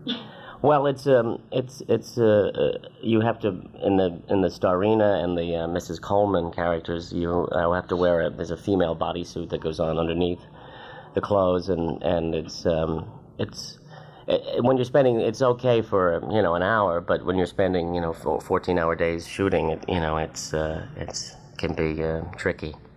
What's going to stay in your closet? Did you snake one of the costumes? Did I? No, there wasn't really anything that I wanted to keep. I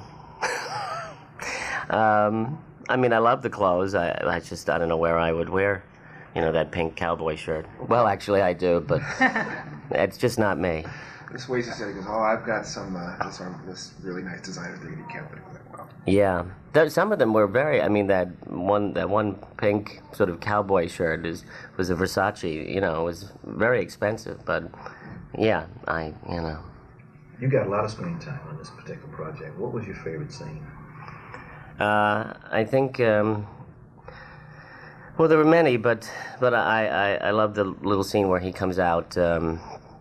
In the very plain black suit, and trying to show that he can play Uncle Albert and fit in, and I think it's it's very funny and it's very touching. You got a nice round of applause last night when they saw that scene. Oh well. All the justice and everything. Well, that's very nice. I know the reaction has been pretty extraordinary. Yeah. Kids around the world certainly know your voice now. Right. I think after this, more and more adults are going to put the name to the face.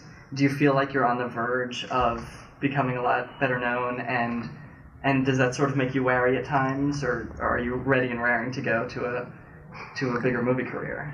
Oh, a little of both. Yes, I know I've been on the cusp of stardom for so long. It's painful. But sure, I would love to do more movies and more roles like this that are really interesting, and we'll see what happens. But you signed on for a Broadway run right now. That's right. Can you talk about Forum a little bit? Sure. And why you decided to go back to the stage? Well, Forum was postponed from last year because I was supposed to do it then, last season.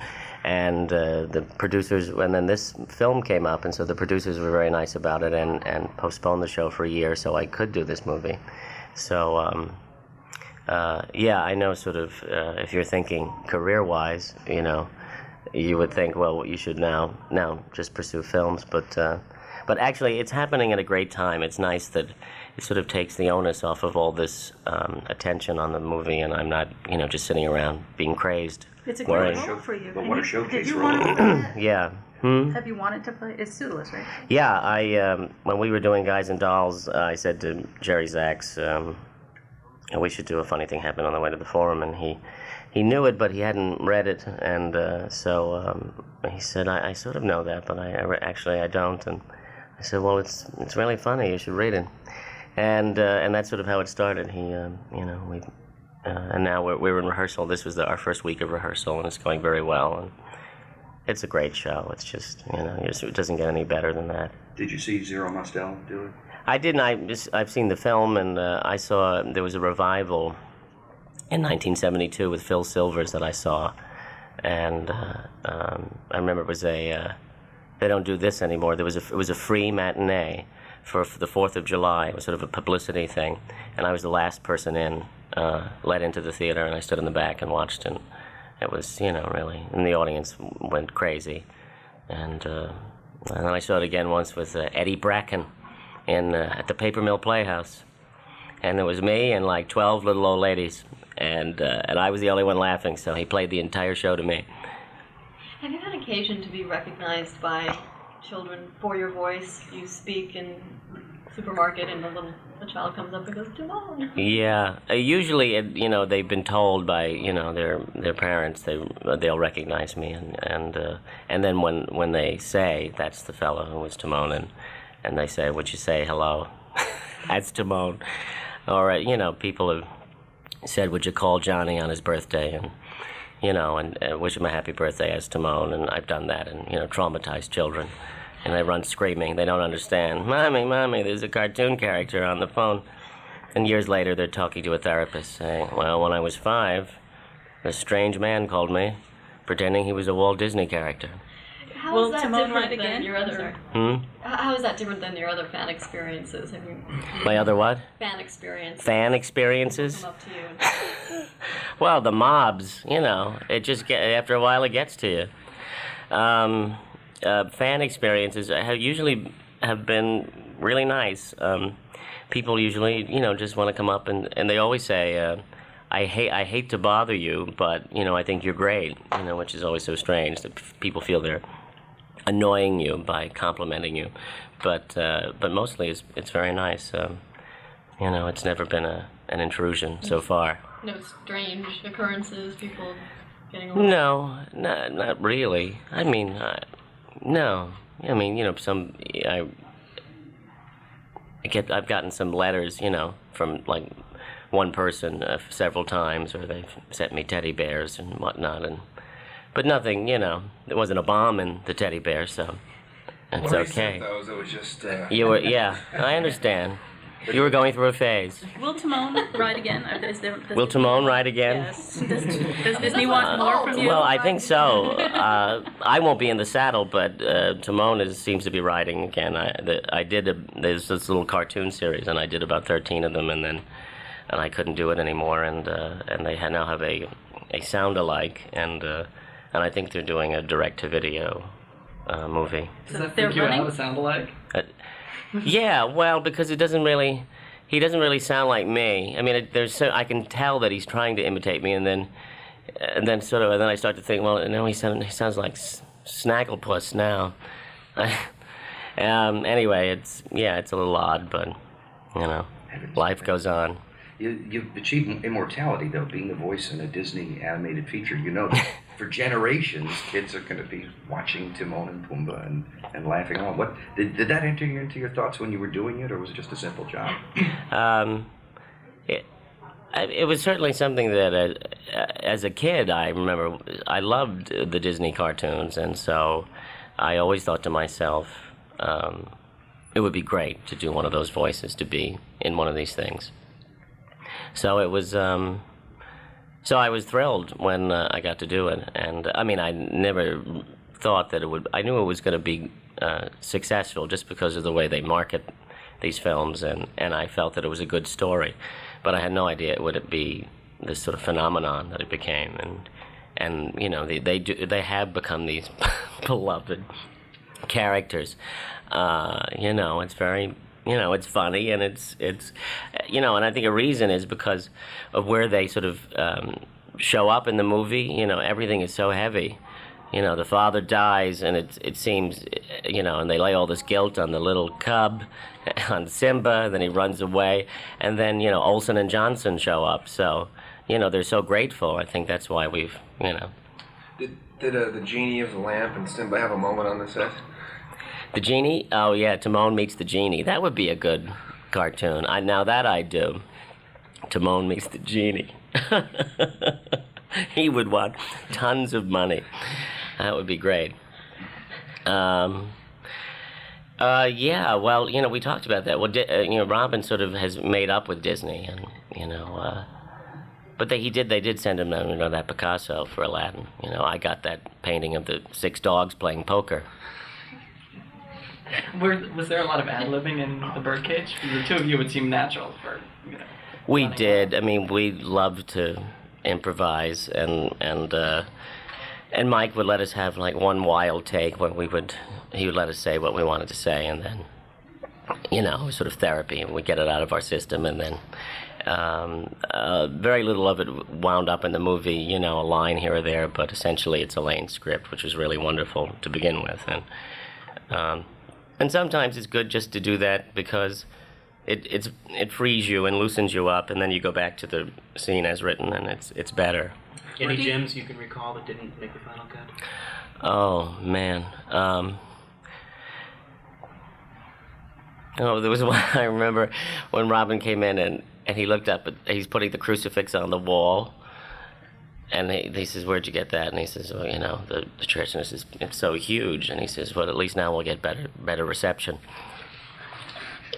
There were lots of things. There was a whole sequence that we did a variation on that when I left the apartment after they tell me they want me to leave, and where I said, I really just want to get really hysterical in one take, and I started to talk to the extras. I would say I don't want to go back where I can be thrown out on a whim, and I would turn to someone and say, "I'm a homeless person," and he's lying again.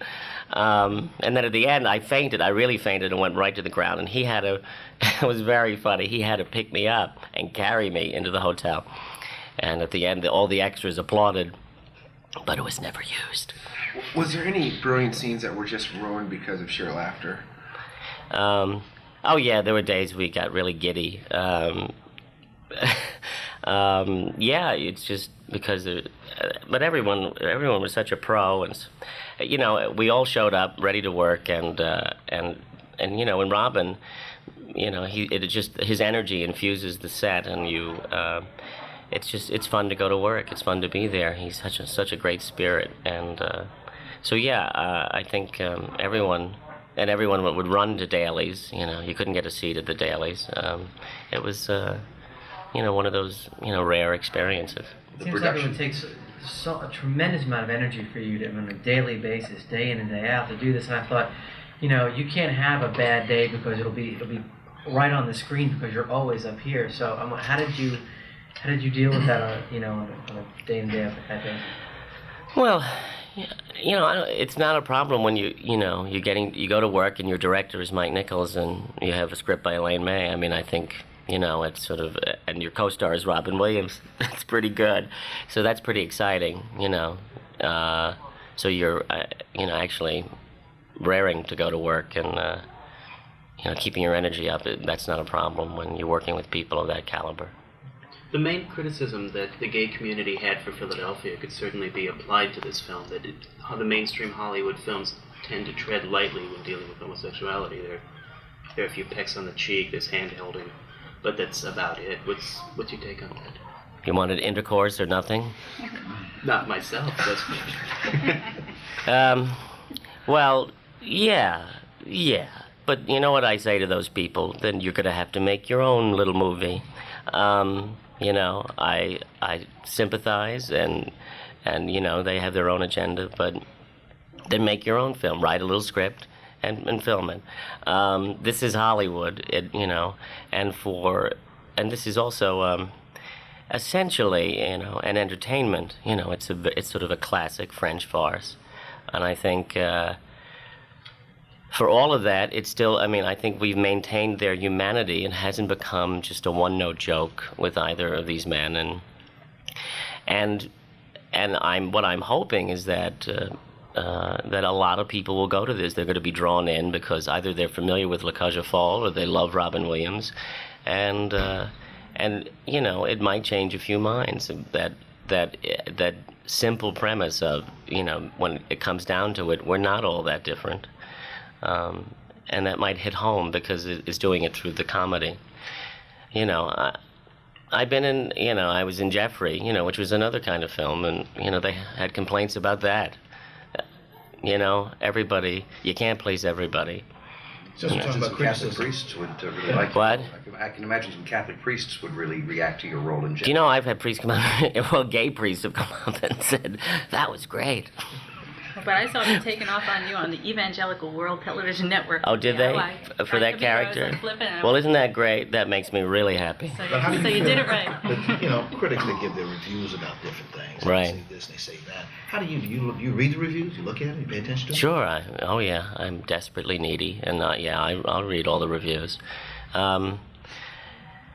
Yesterday I did, I don't know, 75 television interviews, and every person came in and was really enthusiastic about this movie, and I said, I've done tons of these things, and I've never seen a reaction like this. And one person came in and he said, I enjoyed the film. He said, I had a friend with me who's gay who didn't laugh once, didn't think it was funny at all. And I said, oh, well, I'm sorry to hear that. And he laughed, and I said, this is what I'm going to think about all night long. I said, I don't care what all the others said. I'm thinking about this one guy who didn't laugh, and it really annoys me. But what are you going to do? Despite the fact that it's not, I mean, you were saying, well, this is Hollywood. It's still a political movie, surprisingly. So. Sure, there's a lot of politics in it, a lot of, you know, which is one of Elaine's, you know, twists. And the other one I love is that in the original, the Minister of Moral Order was slightly more cartoonish and sort of more of a villain in a way, and he was very suspicious from the beginning when the Albert character comes in and dressed as, you know, the mother, and this was all about how well he could pull this off, and also and then Gene Hackman sort of falls in love with me, which I think is hilarious, and, you know, he thinks, you know, they don't make women like that anymore. So yeah, I think Elaine has put her own unique spin on things, and I think also knowing it's a political year, and, you know, it's coming out at a great time. The mother was pretty much an homage to Barbara Bush. Was there ever any question that she was going to look any other way? No, it was sort of the image that was picked originally, and I was going to have like white hair, and then they wanted me to look a little younger. They don't look too old next to Robin, but. Other than that... How do you rate Gene Hackman as a dancer? Gene, Twinkle Toes Hackman. He's, you know, it was amazing just to sit there with him and act with him, and he's my favorite actor. I told him every other day he was my favorite actor. And he's very nice. He's such a, you know, he's the consummate professional, and yet he's a little shy, you know, and so he would always sort of, you know, he'd laugh, but you know, it was very exciting to be there with him and act with him. You had to, you know, make him feel comfortable in his newfound image. Yes, we were all very supportive that day when he was in drag. It wasn't easy for him, and it's not very comfortable, but he was a very good sport about it, and yeah, he's quite something in drag. Did he? Yeah, Mae West lives. As you said, you became more in touch with your feminine side. Did he? Right. Did you sense that he was also? I don't think he has a feminine side. Although, you know, one day, you know, he's one of these guys. I mean, he is sort of a man's man, Gene. And then one day he came out of his trailer and he said, "Oh, you know, I was just listening to Barbara Cook." And I said, "Barbara Cook?"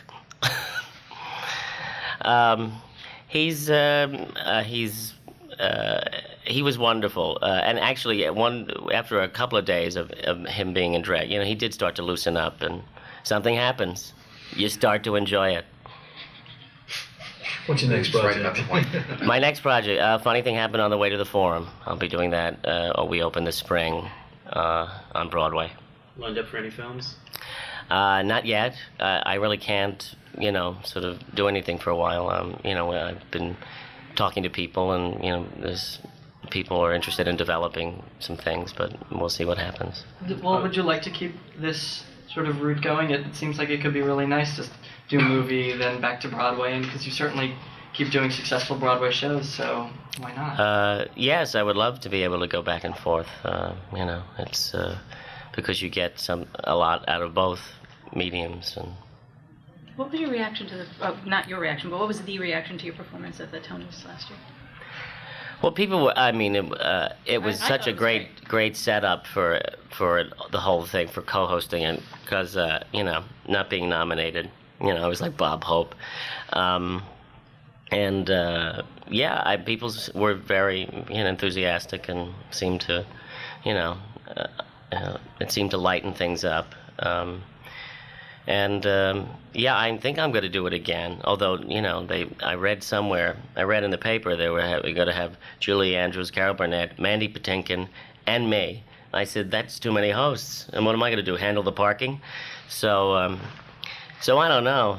I don't know where I fit in that group.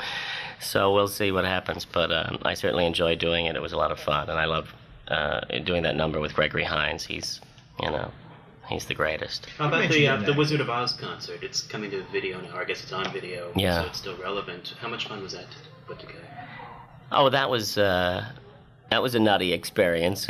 It was an eclectic group, to say the least, and but it was all for a good cause. It was for the Children's Defense Fund, and where was I going to get the opportunity to sing with Roger Daltrey and Jackson Browne? And sing that material with a full piece orchestra. It was I couldn't pass that up. So it turned out to be a lot of fun. What made you get into acting in the first place? I think sort of the usual. I was shy and I was funny. I was the class clown, and you're hiding behind all that, and then suddenly the next thing you know, it becomes a career. I think it's it's a way of expressing myself, and because personally I'm a pretty shy person. It takes me a while to get to know people and open up, and I think acting is a way of letting out whatever is in there, whatever demons are there. What was the point at which it became a career? Do you recall a moment that this is a career now? I always remembered the opening night of Present Laughter. Was my Broadway debut with George C. Scott, and I remember him turning to me on stage, and he was yelling at me or something, saying, "Mr. Mall," and I thought, this is really exciting. I must be doing well.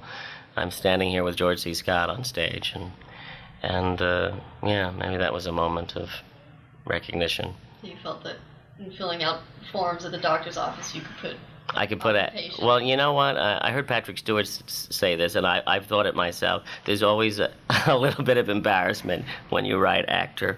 There still is. There's still some shame going on. I don't know whether it harkens back to the old days when actors were the lowest form of humanity, but now you do a service to people. You bring us comedy. I'd like to think so. I like to think we're doing something good. At least when people say, I left the theater, feeling great, and so you feel like you have touched people in some way. In the film, journalists are the lowest form of humanity, it seems. Oh, really? We're just such scumbags. Oh, yeah. That whole thing. Yes, they are kind of the villains in a way. Yeah. That might be a negative thing for the film. Well, I don't know. You have to talk to Elaine May about that. You could boycott it, Hey, we were getting along so nicely. Who writes reviews? Now you want to toy with me? Toy with my emotions? It was very accurately portrayed. Oh, well. It's only a movie. With stage and film work, are there different sets of acting muscles, or do you find that you can pick up a role and put it on stage and on film and do pretty much the same thing? No, I do think they're different. I think it's a matter of size, and you can accomplish very little with just a thought in your head. It comes through your eyes, and that you can't really always do on stage. So yeah, it's very different, and each one I think brings out different things in you. So what, on the other hand, on stage, you have the continuity and you have the audience. Well, you're in control. You know, you do it from the beginning to the end, and you're in the driver's seat, and that's very satisfying. And you're also getting an immediate reaction. Whereas, you know, movies it's a director's medium, and you just sort of you hope that they'll use what you really liked, and but they sort of piece it all together. So you never know until you see it all of a piece. One last question. Are you dying to do a movie musical? Could you see? Is there? I would love to. You know, I had this meeting with these people from MGM UA, and they were saying, well, what would you like to do? Which is a strange position for me to be in. I said, what about Guys and Dolls? I was desperate. I couldn't think of anything. I said, what about John Travolta as Sky Masterson? And I'll play the part, this little part I played on stage. And they got very excited for a minute, and then they thought it'd be too expensive. And now, Travolta wants $21 million, and it's getting out of control. John says he wants to sing in a movie again, and he wants to have a single released and the whole thing. So, Well, I think I don't think they got it perfectly, when they did the first movie of Guys and Dolls. So I think it could be, and everybody loves it so much. He would be great as Sky Masterson, don't you think? When I saw Get Shorty, that was my first thought. He and he can sing and dance. So. We'll be looking for it. All right. Get back to me on that. Thank you. All right. Thank you. We are back. Nathan Lane, you have some PS stuff on Nathan? Some PS stuff. PS, I love you. Right back at you, Greg. Thank you. Well, they never did make that Guys and Dolls movie with John Travolta that he was talking about. He would have loved to have done. It's too bad. That would have been fun. I do know that Harvey Weinstein wanted to make a film version of it about 15 years ago, but that didn't happen. Then a few years ago, there was another rumored version developing starring Channing Tatum and Joseph Gordon-Levitt, and that one didn't happen either. One of these days, I'm sure someone will do it because Guys and Dolls is a classic. Maybe it'll be one of those live on network television productions. We'll see. If they do that, hopefully they'll bring Nathan Lane back to the role because he's still the perfect Nathan Detroit. He actually just played it again a few years ago at a one-night-only production at Carnegie Hall. It's an ageless role, and he's awesome in it. And if you don't believe me, as always, there are clips you can watch on YouTube. So, you have anything else you wanted to say about Nathan Lane? That's it. Okay, then we're ready to move on to our star, the star of this episode, by leaps and bounds, Robin Williams. By leaps and bounds, wow. Oh, he's a superstar, and he's beloved, and the fact that he's no longer with us and making us laugh anymore, I think it makes interviews with him, especially the ones that we have on the show that no one's ever heard before, it makes them all the more valuable. Yeah, no, anyways, for the Birdcage, just when you listen, a little bit of a teaser here, listeners, obviously, there's really not much to tease when you just can dive right into a Robin Williams interview. No, I've got a couple of things. Okay, but I'll tell you my little one thing that I really appreciated listening to it. Yeah. If you ever want to listen to a Walter Brennan Gandhi mashup, Walter Brennan playing Gandhi, I've been wanting that for years. Please tell me that this will finally scratch that itch. This is your chance to listen to Robin Williams playing Walter Brennan as Gandhi. Anyways, that was my little quick thing. Matt, I'm sure you have a lot of stuff to say. Well, I've got a few. If you haven't listened to our Jumanji episode yet, I do strongly recommend that you do it. It's a very funny one, and it features an incredible moment that I will not spoil for you here, but just trust me, it's great. That junket took place in November of 1995, and this one happened in February of 1996, so it was just 3 months later. And I remember a few of us at the Birdcage junket in New York had been at that Jumanji table in San Francisco. Specifically, me, Alan Silverman, Leo Quinones, and Kathy Kogan. And Robin lit up when he saw us, and he walked right over to us with a huge smile on his face to shake our hands and give us a very warm hello before sitting down in his designated seat for the interview. It's a nice memory. Clearly, we had made an impression on him. And really cool. As I say, if you want to know why, we've already put it out in our Jumanji episode, so go back and listen to that. In the interview, Alan Silverman makes reference to Williams having worked with Mike Nichols before this on stage. What he's talking about is the 1988 off-Broadway production of Samuel Beckett's Waiting for Godot, in which Robin Williams co-starred with Steve Martin. Very cool. How awesome would that have been to see? I know. And then he talks a little bit about the movie Jack, and about Kenneth Branagh's Hamlet, both of which came out later that same year. And I hope to goodness that you have that Jack interview, because I remember interviewing Robin Williams for Jack. Yeah, that's another one that maybe we'll do as a future episode. That is really cool. As many times as we can put Robin Williams out there, I would love to do it. He was one of my favorites. And also just such a nice fella, as one would say. Well, let's just get to Robin Williams. We're gonna have a lot more to say about him in the postscript, but here is Robin Williams for The Birdcage. Welcome, I'm Fabio. Today we learn how to make a lovely hair product from your own sperm. Here we go. We're off and running. Once again, we cannot laugh out loud. I love you people. These are my people. You can laugh out loud. It's an enema for the soul. This is great. My East German figure skating judges were on the second premise. Ladies and gentlemen, before we bring in Tanya Harding. Yes, help me. Well, it's a shame you're so tired this morning. Yeah. Thanks to this. Your entrance is a little... Yeah. Shh, quiet. The whitest pants on cinema. Isn't it nice you can actually show another feature? It's like, it's great when you can have pants that you go, wow, more ballroom than the Avalon. It's like those balloon spinnaker pants. You expect to see 5 guys hoisting them up like, come on, coming about!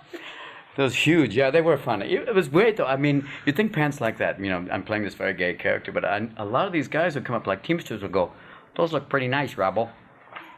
I'm liking those pants a lot. Those are like some great pants there, a lot of times I don't wear them stuff. I like to wear pants so tight you can tell what religion I am. But, but you had them big pants on, I'm saying, the wife would like that. That leaves something to wonder, about the size of the old weasel.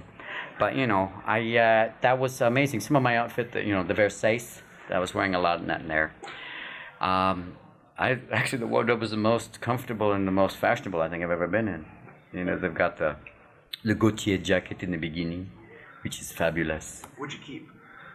I can't tell you that. The heels. Little things, the teddies, stuff that I'm wearing as we speak. And I'm also cleaning my oven. It's a good day. So I like saying this, like, you can't because it's radio. There's people doing this, biting their hands. It's a wonderful thing. Oh. What made baby. extraordinarily expressive glasses? Expressionistic. The glasses are moving. It's certainly nice to be. It'd be great to have Groucho glasses that move. The glasses are moving and we'll say what we see. Yeah, they are. They are kind of like Bauhaus. These look like something like either the type that Bill Gates would go, welcome. Before I take over the world, I'd like to welcome you to Windows 2000, where I can actually see into your home over a period of time. Well, we talked about in Jumanji that you... The exits are here. We'll be leaving through that door. You could answer into the microphone. Okay. She'll be landing a plane if she has that you were a more reserved character. Well, it's the nature of, because of, it starts with the clothes and, who he is, that he's very kind of contained. And as one person said, more moose than Alaska. That he's very kind of, coiffed and very precise about who he is. And that, it is reserved in that sense. But it also gave me a chance to try a different comic mode. So that you generously also gave it up to Nathan Lane. You have no choice. You don't give it up. The girl takes it. He goes, girl goes. All of a sudden I'm on Jerry Springer going, he flies. He's so funny. And plus she wrote a great script where I wasn't afraid that I wouldn't have moments to be funny. It's like a great piece of music with arias. It's Turandot, with a little lady dressed like a fire plug. It's like opera versus Oprah this week. It's, I wasn't afraid of that. I mean, I knew, they offered me Nathan's part to begin with. And I said, I've done that, and I'd like to try something different. I think it's also great, too, because people become expecting me to be in drag. And I start off the movie, and there's Versace. And I'm working as a kind of the dryer. It's almost like, wow, honestly. It's a little bit like Jack Benny that way. It's a little bit like Mike in terms of how dry his humor is. I mean, if someone says a bass, in terms of the comedic levels, it's like Mike. Have you talked to Mike yet? So you know. He had that great line. He said, being the most powerful man in Hollywood is like being the best dressed woman on radio. Not really that interesting. That's that's why I did it. I wanted to try. And at first people were saying, they were saying they're really trying to pressure me to do the other part. And I went, I know I could do it, but I know it'll set up a certain level of expectation. And this way, I think we hit them with a lot of surprises. Me doing the other part, Nathan, who they haven't seen, Hank, and the big surprise at the end of Dragzilla. And, quickly, we must flee here now. Run! Fire the mascara before he gets to the village. The others have no heels. How can we stop him? I'm not sure. Run now! The bra is undone. The others will not be safe. Leave. Go! Fire the Prozac. That may stop him. As we all lunge for our game.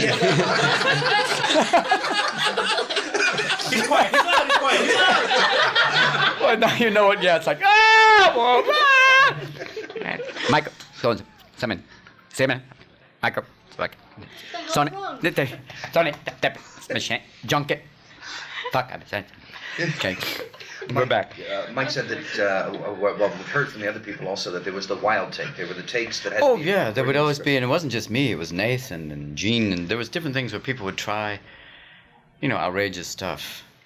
And some of it was very kind of subtle, outrageous stuff. But in the end, Mike chose, I think, he left it out because it might make them look like that. This is almost like the cliche of just bitching at each other and being massively clever all the time rather than letting some things be painful. But he does believe in rehearsal, and I know you've worked with him on stage. Oh, yeah, it was great. How theatrical is the experience of making a movie with Mike Nichols? Very. It was weird. Someone said they saw the screening the other night. They said the response from the audience was like a stage play.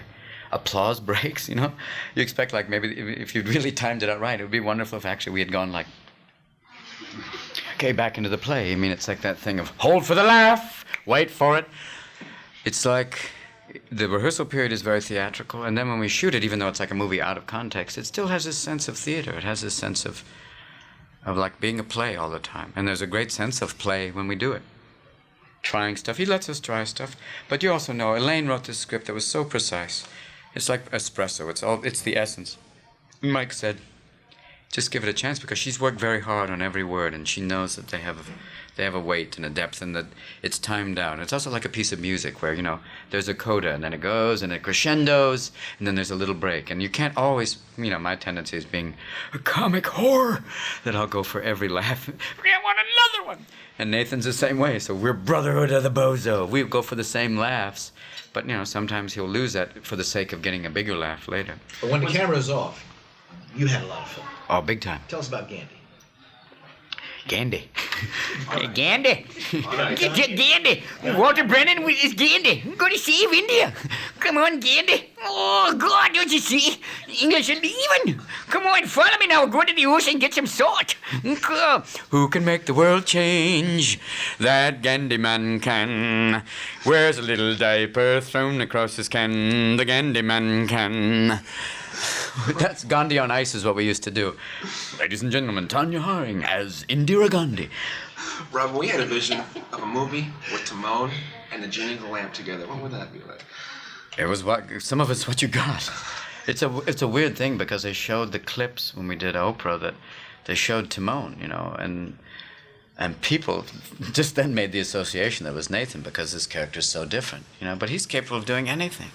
What it would be like? I mean, I would love to do a cartoon with him where we can just riff because he can go one-on-one with me and it's great. How hard is that to come by?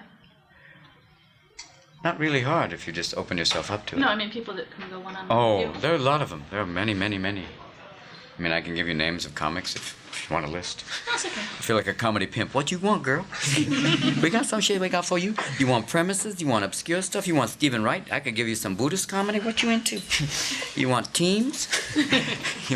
It's like, there's a great improvisational theater in L.A. I forgot the exact location, but it's where it's a lot of people from Second City are working now, a lot of old Compass players.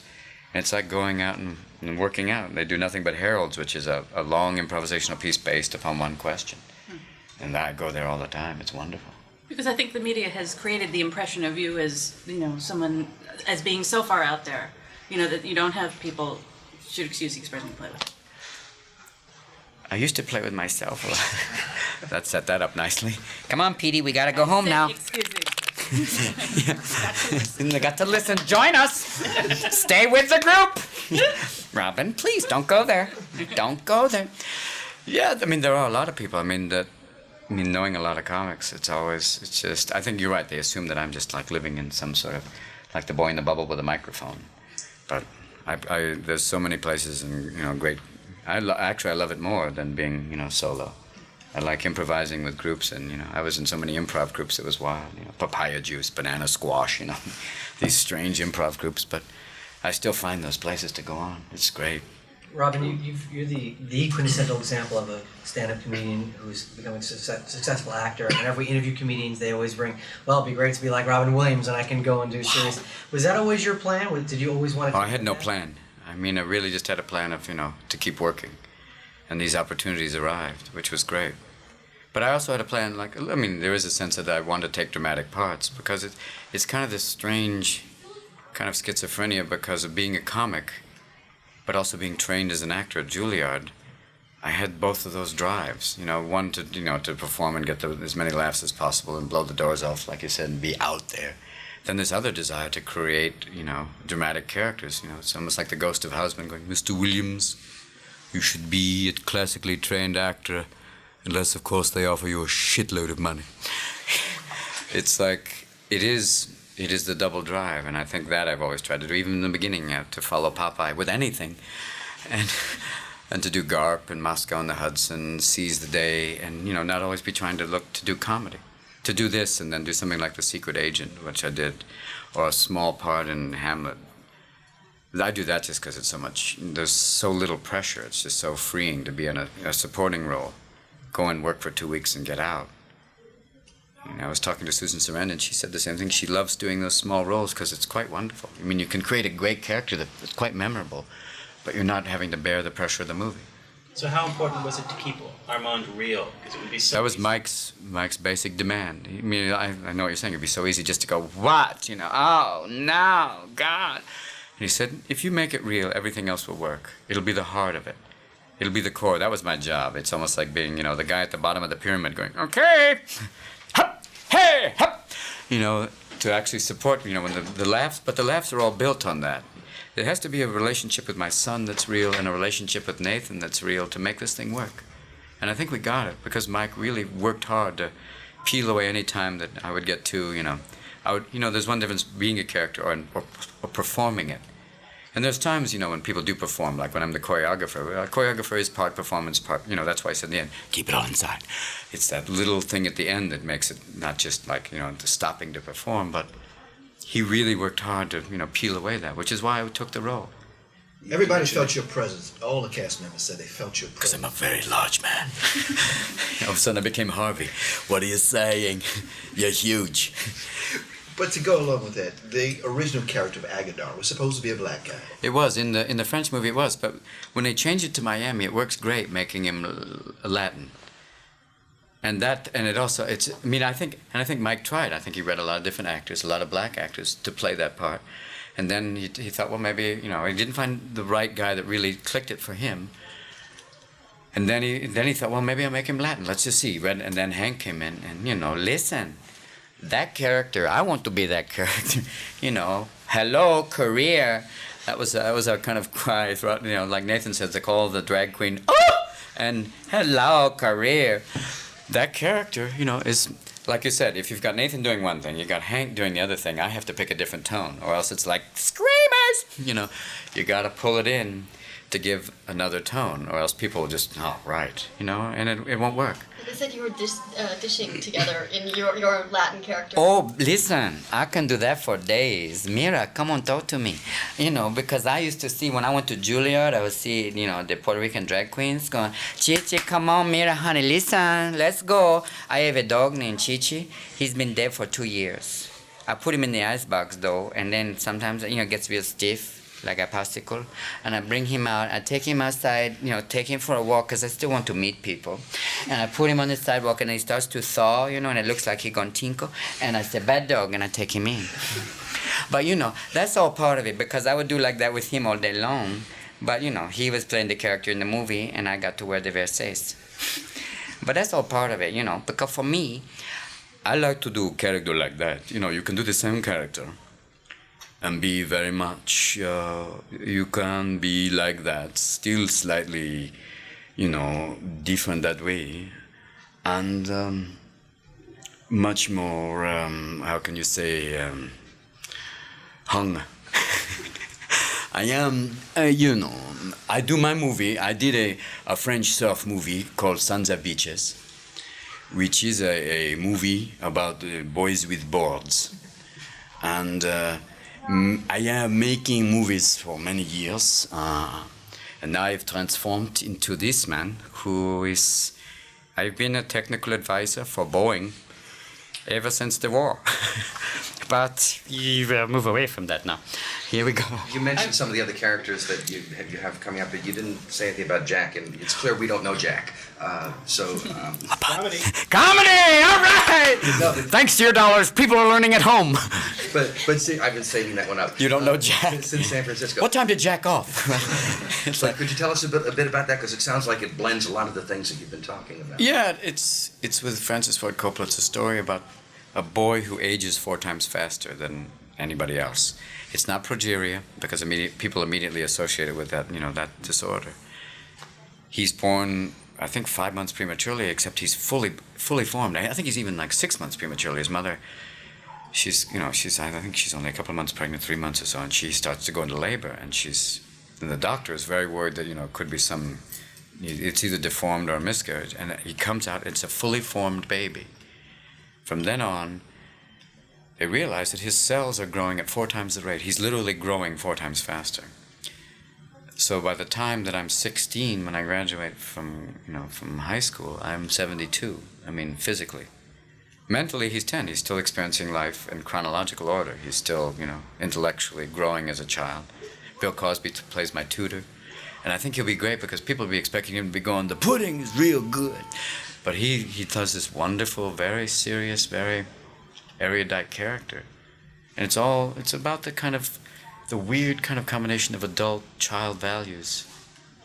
And it's worth doing it with Francis. I mean, people say, that sounds like Big. And I said, well, yeah, it does. And has that been examined before? But not like this.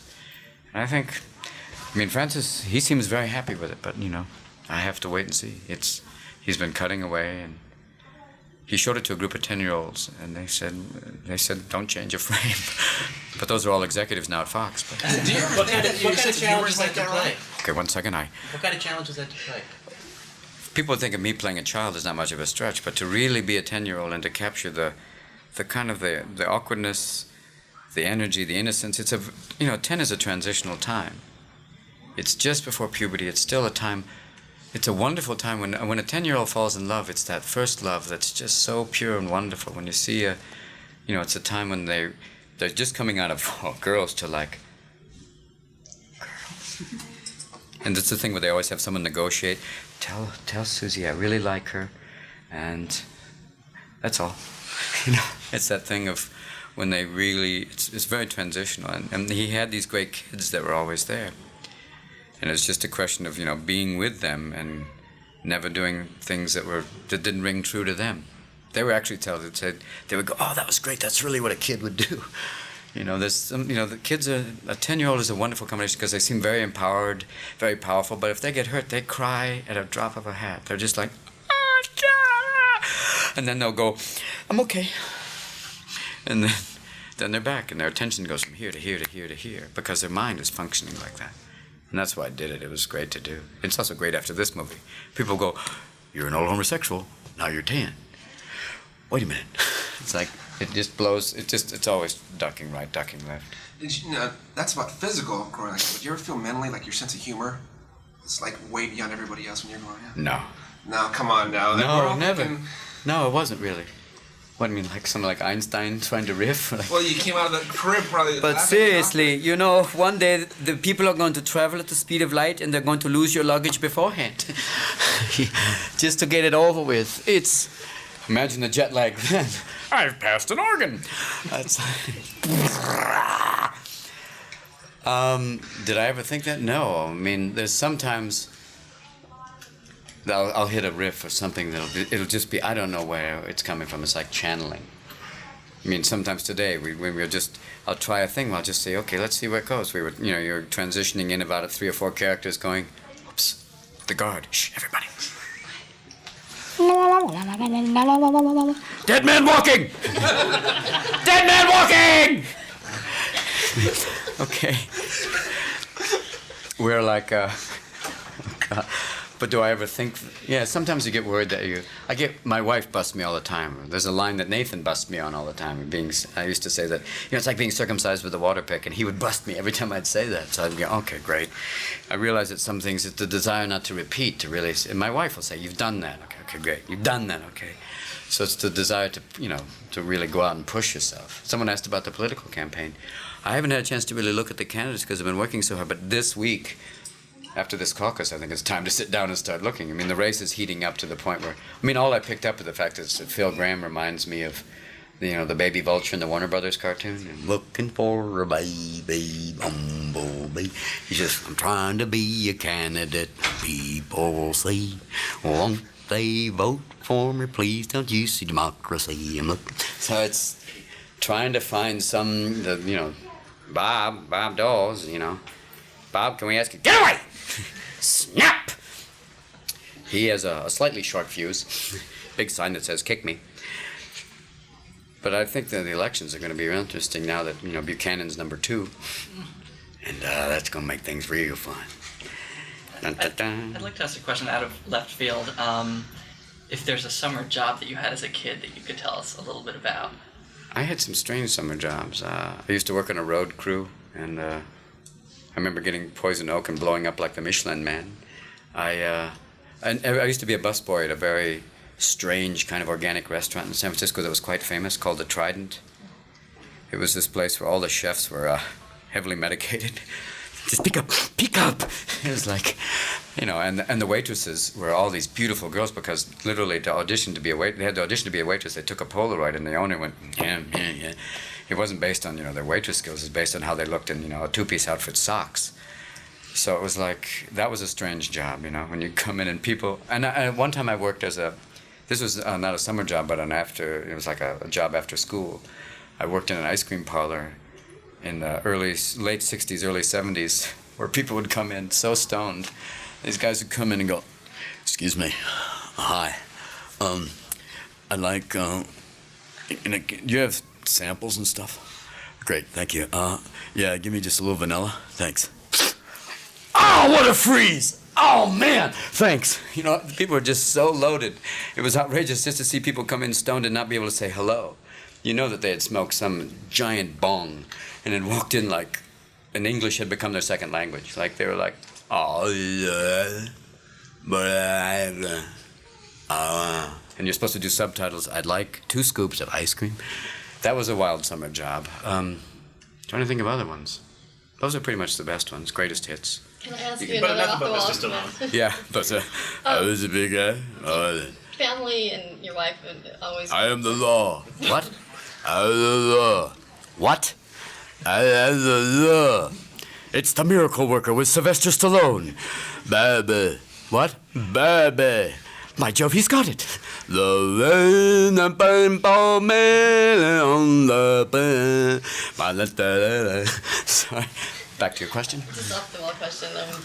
Your wife's always, you mentioned her, obviously she's very important to you. I was wondering if you had any plans for Valentine's Day or a particular memorable... I plan to be in Paris for Valentine's Day.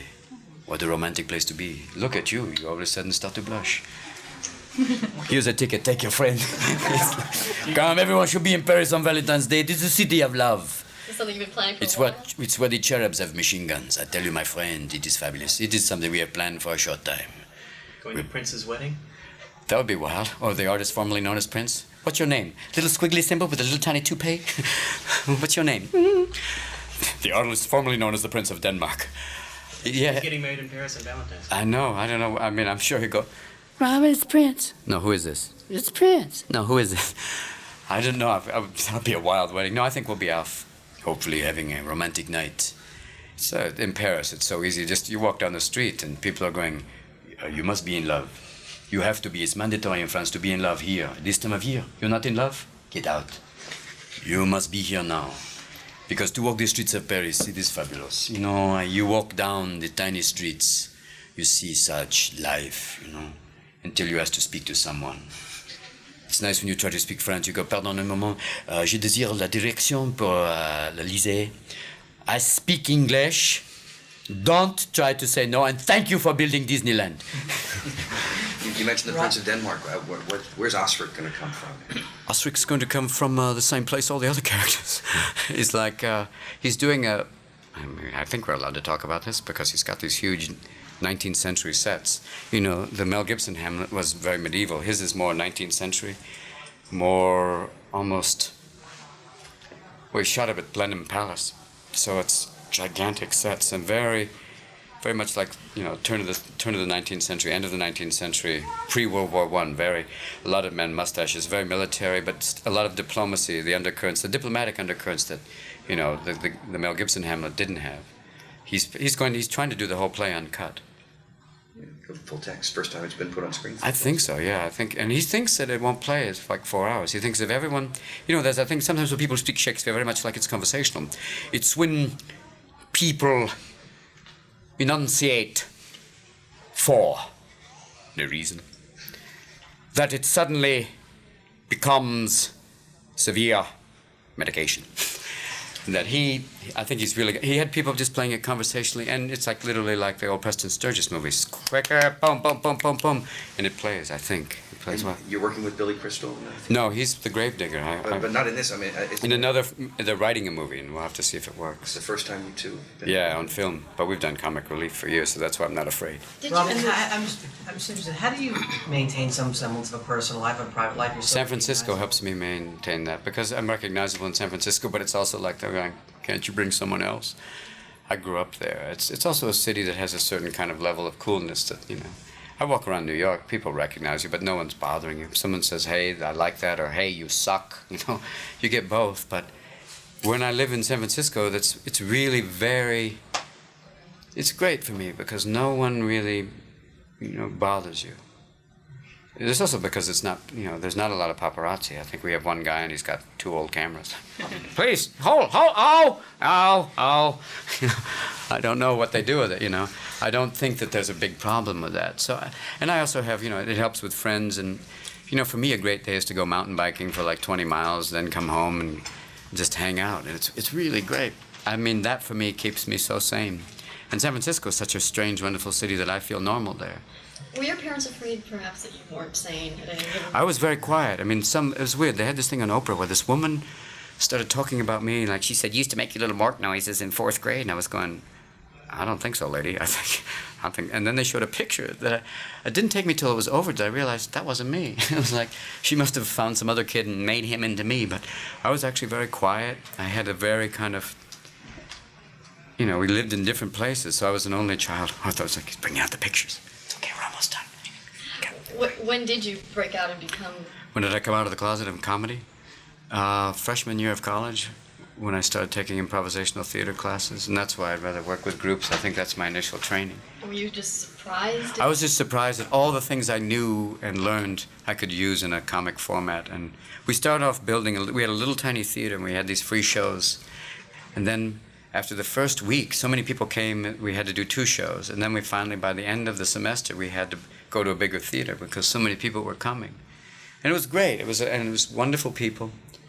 If people said, do you ever have a crush on a teacher? I had a mad crush on my improvisational teacher in college. She was a stone-cold fox. And I'm like, oh. You know, I became Jim Carrey for that moment. Yes! For the brief moment. Alrighty then! Okay, we're done. Yay! Robin, you sign this. You're out of here! Next! Do it! To Bernadette. Yes. Love from the Goldmans.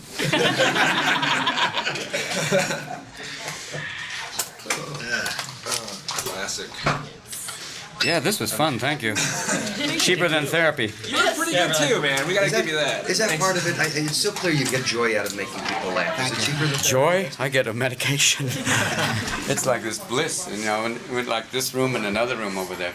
It was hard because there was another group of radio people and they wouldn't laugh that much. I was like, come on, come on. You were laughing the whole time. You were. Despite the song. Thanks for that. You guys are great. Thank you. Oh man, I remember that I described it to people. Are you serious? Yes. That was just hysterical. That guy's gonna make it. He's gonna make it. Where'd you get that idea from? Well, because he's doing Jack, which is like big. And he's like. We are back from Robin Williams. Yeah. Hello again. Hello again. Hello, sir. Look, it's reality. It's reality. Huh. What a concept. Yeah, okay, a little postscript regarding Robin Williams. I really enjoyed the interview, especially him talking about the balancing being a comedian and a dramatic actor, talking about his motivations. Did he have a specific plan as far as his career went? And he said he really had no specific plan, but he always felt that he needed to do both, get the laughs here, but being a student at Juilliard, he also was really focused on that dramatic actor journey. And when you look back at his career, there's so many wonderful first-rate dramatic performances, and that's not Good Will Hunting, all that stuff. Yeah, a lot of great performances on the dramatic end from Robin Williams, and one would say there are some really great moments from Robin Williams, comedic moments in The Birdcage, but in essence, this could be in many ways a dramatic performance because it's the most grounded of. Yeah, the most grounded he ever was, probably in a comedy. In a comedy, yes. So yeah, he was definitely grounded in many of his dramas, but usually in the comedies he was the wacky one. Yeah, and not so here. So that is The Birdcage. Matt, do you have any thoughtful things to say before we go? I don't think I've ever had a thoughtful thing to say in my life. Why would I start now? Well, our Facebook page, our community is growing thanks to you, Matt. You want to mention some of that? Well, it's thanks to both of us. It's the quality of the shows. Yes. How can listeners reach us on our Facebook page? Well, you can send us a message. You can post on the page. You can say hi to Matt. Yeah, I'm lonely. I'll be happy to hear from anybody. Facebook. Post comments beneath our posts. All that stuff. But you can find the Facebook page at facebook.com/Matt and Greg. We also have a web page, which is mattandgregpodcast.com. And please subscribe to the webpage, subscribe to our Facebook page, tell your friends. We could really use the word of mouth. And, that's the only way we can grow. And we are definitely hoping to grow because this job doesn't pay. We do it for fun, but we also want people to hear it. I don't do it for fun. Matt has me over a pickle and a barrel and all those over things. I'm doing this under duress. I wanted to just... It's a barrel filled with pickles. And duress. I don't even know what duress is. I'm threatening you vaguely with a barrel full of pickles. So listeners, listen to Matt. I'm not even going to tell you what I will do if you don't do this podcast, but it involves a barrel full of pickles. A little surprise, Matt. I just want to self-plug not my other podcast, but on deepestdream.com. Listeners, if you go to deepestdream.com, I will start. I've been saying this for months. I'm going to start doing additional coverage regarding our podcast memories, just first-person stuff that we can't really get in on this show, but just a little special extra thing on the site that I want to promote our show as much as possible. I haven't been doing that. I haven't been doing my job. Thank goodness that I have Matt to do all the heavy lifting because he doesn't have hernia. I'm throwing money at Facebook ads. That's about all I'm doing. I wish you did that. I wish you threw them at me, Matt, because I need it. But in dollar bills stuffed into your pants. I like coins for the pain. But okay, so anything else? Well, you mentioned your other podcast. Why don't you promote it? It's Cinematics. That's it. And what else do you want to do, Matt? Anything you want to promote? Folks, Matt's very... he's not going to say this, but he's probably one of the most talented editors on the planet. But because he doesn't want to talk about himself. I don't think that's even remotely true. But thank you for saying it. That's very nice. And Venice... What about them? They're awesome. They're a talented band. Okay. Now with that... the door's creaking. We're going to move forward. What's our next episode, Matt? Next episode is Boogie Nights. Boogie Nights. I think I saw that years ago. One of your favorites, isn't it? One of my favorites. Story of my life. Yeah. Okay. So without it's all about your years in porn. Yeah, except that that final shot is much miniaturized. But okay, without that, thank you, listeners, for listening to Matt and Greg used to interview movie stars. We will be back soon, Matt. Yeah. We're putting new episodes out every month, so please subscribe, and we will see you next time with Boogie Nights. Okay. We now return you to your regularly scheduled lives.